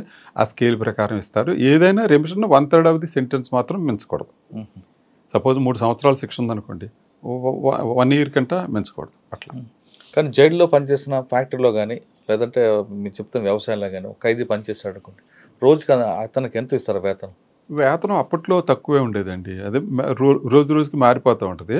అది వేతనం అంటే ఆ ఉత్పాదకతో సంబంధం పడ్డ వేతనం కాదు కదండి. అతనికి పని కల్పించాలని బాధ్యత గవర్నమెంట్ది. అతనికి ఏదో ఒక యావిగేషన్లో అతనికి పెట్టడానికి అది బయట వచ్చి లేబర్తో పోల్చడం అన్నది మాత్రం సరే, లేబర్ యాక్ట్ ప్రకారం సరే అయితే కాదు. సార్ ఫైనల్గా చెప్పండి, మీరు సర్వీసులకు వచ్చినప్పుడు డిపార్ట్మెంట్ ఎలాగుంది? రిటైర్ అయ్యే సమయానికి డిపార్ట్మెంట్లో మార్పు వచ్చిందా లేదా? చాలా వరకు అండి, చాలా వరకు. అసలు ఇంకోటి ఏంటంటే, నేను సర్వీస్లో జాయిన్ అయిన తర్వాత కూడా 98లో కూడా మేము తమిళనాడు వెళ్ళాము. తమిళనాడు వెళ్ళినప్పుడు సెంట్రల్ జైల్లో కాన్విక్ట్ ప్రిజన్లకు కూడా సీలింగ్ ఫ్యాన్లు లేవు. లేకపోతే మేము డిఐజీ గారిని అడిగాం, ఏమండి మా దగ్గర రిమాండ్ ప్రిజనర్స్ కూడా సీలింగ్ ఫ్యాన్లు ఉంటాయి, మీ దగ్గర కాన్విక్ట్ ప్రిజనర్స్కి అది లైఫర్స్కి కూడా సీలింగ్ ఫ్యాన్లు ఇవ్వలేదంటే, వాళ్ళ కాన్సెప్ట్లో వాళ్ళు ఏమన్నా ఆ డిఐజీ గారు ఏమన్నారంటే, వాళ్ళ సీలింగ్ ఫ్యాన్ ఎత్తి ఇంటికి జైలుకి తేడా ఏముంటుందండి అన్నారు. అది వాళ్ళ కాన్సెప్ట్. కానీ అప్పటికే మాకు నిజంగా చెప్పుకోవాలంటే చాలామంది ఆఫీసర్లు అందరూ దీని మీద మేధోమథనం చేసి ఈ స్కేల్ మార్చడానికి ఒకటి, డైట్ మెనూ మార్చడానికి ఒకటి, ఈ హైజెనిక్గా ఫుడ్ ఎలా పెట్టాలన్నది నిజంగా చెప్పాలంటే మినరల్ వాటర్తో బియ్యం కడుక్కుని మీ ఇంట్లో పెట్టుకుంటారా సార్? శ్రీకాకుళం జైల్లో మినరల్ వాటర్తో కడిగి పెట్టేవాడు. ఎందుకనంటే మామూలు నీళ్ళు, మాకు మినరల్ వాటర్ రోజుకు 3000 లీటర్లు వస్తుంది. అది ఖైదీలు అడిగారు నన్ను, ఎందులో సార్ అసలు ఎందులో పెట్టమంటారు? అరే ఇందులో మళ్ళీ ఆ నీళ్ళు పెడుతుందని మినరల్ వాటర్ పెట్టు. అన్నీ బాగుంటాయి కానీ ఫ్రీడమ్ ఒకటే ఉండదు. అన్నీ బాగుంటాయండి. అసలు జైల్లో పేపరు టీవీ పేపర్ ఇస్తారండి. పేపర్ ఇస్తారు, ఏదో ప్రిస్క్రైబ్డ్ ఉంటుంది. ఒక 4గురికో 6గురికో పేపర్ తీసుకోవాలని ఉంటుంది. అట్లా పేపర్ ఇస్తారు, క్యారమ్ బోర్డు ఉంటుంది, టీవీ ఉంటుంది. బయట అన్ని ప్రైవేట్ సినిమాలు వస్తాయా? టీవీలో ప్రైవేట్ సినిమాలు రావండి, దూరదర్శనే వస్తాయి మామూలుగా. అంతేగాని మరి మాకు సీరియల్ చూడాలంటే అట్లాంటిది లేదు, బయటకు వచ్చి చూడాల్సిందే. సార్ కొంతమంది జైలు అధికారులు అంటే మీలాంటి వాళ్ళని కాదు, కొంతమంది మాత్రం రిలీజ్ అయిన లోపల ఉన్న ఖైదీలతో ఆ ఫ్రెండ్షిప్ కంటిన్యూ చేసుకుంటూ బయటకు వచ్చా కూడా అదే కంటిన్యూ అవుతున్న కొన్ని సంఘటనలు ఉన్నాయి. అంటే మంచిగా అవుతుంది, ఇటు చెడుగా అవుతుంది. మంచిగా అయిన వాళ్ళు వీళ్ళ కుటుంబాల్లో ఫంక్షన్కి రావచ్చు, లేదు చెడుగా ఉన్న వాళ్ళు బయటకు వచ్చి నాకు జైలు సూపర్ నాకు ఫ్రెండ్ అంటూ మీకు బెయిల్ ఇప్పిస్తానో లేదు జైల్లో బాగా చూసుకుంటానో ఒక మరో రకంగా ప్రలోభాలకు గురి చేస్తూ ఒక క్రైమ్ చేస్తుంటారు. ఇప్పుడు మీరు చెప్పిన మాటలోనే సమాధానం ఉంది. ఏంటంటే అలా ప్రలోభాలు చేస్తే రేపు పొద్దున్న రిస్క్ ఎవరికే? ఈ ఆఫీసర్కే కదా. అలాంటి ఆ ఆఫీసర్ అలాంటి ధైర్యం చేశాడంటే అది అతను ఫేస్ చేయాలి. అటువంటి వాళ్ళు మీకు ఎదురుపడ్డారు? లేదండి, మాకు అట్లాంటి ఎదురుపడలేదు. సాధారణంగా ఇప్పుడు నేను విజయవాడ జిల్లా జైల్లో చేశాను. చాలామంది రౌడీ షీటర్లు జైలుకి వచ్చారు. సేమ్ రౌడీ షీటర్లో నేను ఎప్పుడైనా ట్రైన్లో జర్నీ అవుతుంటే అప్పుడప్పుడు ఎదురుపడుతుంటారు. ఏ గుట్కా ప్యాకెట్లు అమ్ముకోవడానికి తిరుగుతుంటాడు ట్రైన్లో. సార్ నమస్తే సార్ అంటాడు. లోపల ఎంత నా మీద కోపం ఉన్నా బయట అట్లా ఎవరు ఏం ప్రవర్తన. మేము కూడా రూల్ ప్రకారం పనిచేసి ఇప్పుడు ఆవిడ దగ్గర మినరల్ వాటర్ పెట్టుకున్నాను, అది రూల్ ప్రకారం యాక్ట్ చేశాను. అందులో అతను అఫెండ్ అవ్వాల్సిన అవసరం లేదు. నా ఒంటి మీద యూనిఫారం ఇచ్చి నాకు జీతం ఇచ్చిన పెళ్ళంబెడ్లు పోషించుకుని డబ్బులు నాకు వస్తున్నప్పుడు నా ఉద్యోగం నేను చేయాలి కదా. దానికి అతను ఫీల్ అవ్వాల్సిందే ఉంది. సార్ ఫైనల్గా చెప్పండి, ఈ డిపార్ట్మెంట్ రావాలనుకున్న వాళ్ళకి మీరు ఇచ్చే మెసేజ్ ఏంటి? డిపార్ట్మెంట్ బాగా ఒక మోటివ్ తోటి వచ్చి ముద్దాయిలకు మార్చుకోవాలి. ఈ సమాజంలో మనకు కూడా బాధ్యత ఉంది. ఈ సమాజంలో మార్చి ఆ సమాజంలో ఏదైనా డీవియంట్ బిహేవియర్ అయిన వాళ్ళని వాళ్ళు మార్చే అవకాశం ఉంది అని అనుకుంటే ఇందులోకి వచ్చి చేయొచ్చు. బయట మిగతా డిపార్ట్మెంట్ లాగా పొలిటికల్ ప్రెషర్ అయితే మా మీద ఏం ఉండదు. ఎందుకంటే మేము జ్యుడిషియరీ కింద పనిచేస్తాం కాబట్టి ఏ పొలిటికల్ లీడర్ కూడా మమ్మల్ని ఎవరో డిక్టేట్ చేయరు. ఎవరైనా ఫోన్ చేసినా కానీ మా రూల్ ఇంతే, బెయిల్ వస్తే వదిలిపెడతాం, మీరు అడ్మిషన్ రావాలంటే అడ్మిషన్ రావాల్సిందే లోపలికి, అంతేగాని ఇంటికాడ ఉండి అడ్మిషన్ తీసుకోమంటే కుదరదు. ఎదురుకుండా నిలబడాల్సిందే, ఎదురుకుండా చెక్ చేయాల్సిందే, అందరితో పాటు ఖైదీలతో పాటు నిలబడాల్సిందే. అందులో సార్ బెయిల్ 6 తర్వాత వచ్చింది అనుకోండి, ఏం చేస్తారండి? అప్పటికే మీరు సాయంత్రం 6 తర్వాత లాకప్ అయిపోయిన తర్వాత చేయరండి. సూర్యాస్తం తర్వాత లాకప్ క్లోజ్ కదా రూల్ ప్రకారం. కానీ 6 గంటలకు బెయిల్ వచ్చింది అనుకోండి, బెయిల్ పేపర్ తర్వాత వస్తే చేయరు. మర్నాడు ఉదయం స్పెషల్ ఖైదీలకి స్పెషల్ ఖైదీలకు కూడా ఎవరికి చేయడానికి లేదని అక్కడ రికార్డ్ అయిపోతుంది. సాయంత్రం 572 లాకప్ అని ఉందనుకోండి, 572 రాత్రి అతను నైట్ డ్యూటీ వాళ్ళకి అప్పచెప్పేస్తాం. లాకప్ చేసి లాకప్ చేసేసి 572లో ఒక 62 మందికి ఒక బ్లాక్ ఉంటుంది, ఉదాహరణ 61 మందికి ఒక బ్లాక్ ఉంటుంది. అతను అంతకే సంతకం పెడతాడు.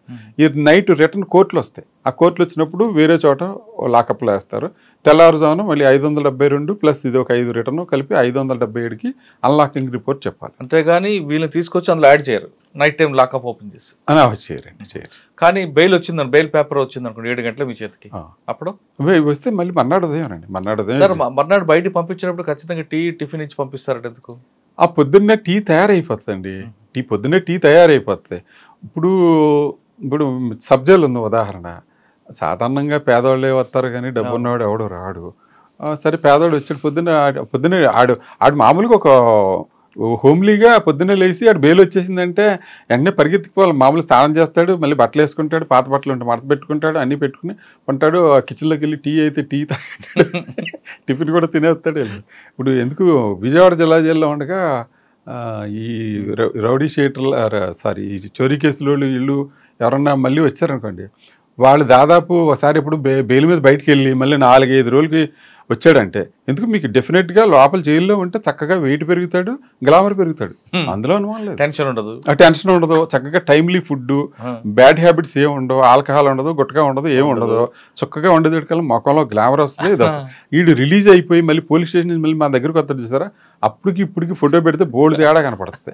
అసలు మామూలుగా జైల్లో కొత్తంటే అతను ఒక ఇంటికి వస్తున్నట్టుగా అట్లా ఫీల్ అవుతారు అనమాట కొంతమంది. పాత నేరస్తులు. షేవింగ్ ఎవరు చేస్తారండి జైల్లో? షేవింగ్ చేయడానికి మా బార్బర్ ఉంటాడు. అందులోనూ వీళ్ళు కూడా అసిస్టెంట్ గా చేసుకుంటారు. అంటే ఒక బ్లేడ్ ఒకరికి ఇస్తారా? బ్లేడ్ లేదండి, మనిషికి బ్లేడ్ ఇస్తారు. రికార్డ్ పరంగా బ్లేడ్ తీస్తున్నప్పుడే ఒక వ్యక్తి మీద ఉంది, నా మీద కోపం ఉంది అనుకోండి, అలాగే అందరికీ ఇవ్వరు కదండి రేజరా, అందరికీ ఇవ్వరు కదా. అందరికి ఇస్తే మీరన్నట్టు అది చాలా ఏదైనా రిస్కే కదా సార్. ఆఫీసర్ ఎవరు ఉద్యోగం మీద ఎవరు ఇబ్బంది పెట్టుకోరు కదా సార్. మీకు నమ్మకస్తుల వ్యక్తులకే ఇస్తారు. అంతే. బట్టలు ఐరన్ చేసుకోవడం, బట్టలు ఐరన్ చేసుకోవడానికి ఒక దోబీ ఉంటాడండి. ఆ దోబీ సాధారణంగా రాజమండ్రి సెంటర్ జైలు ఉంది, అందులోనే దోబీ ఖానా అని వేరే ఉంటుంది. అందులో ఇస్త్రీ చేస్తారు, ఇస్త్రీ చేసినందుకు డబ్బులు తీసుకుంటారు, అట్లా చేస్తారు.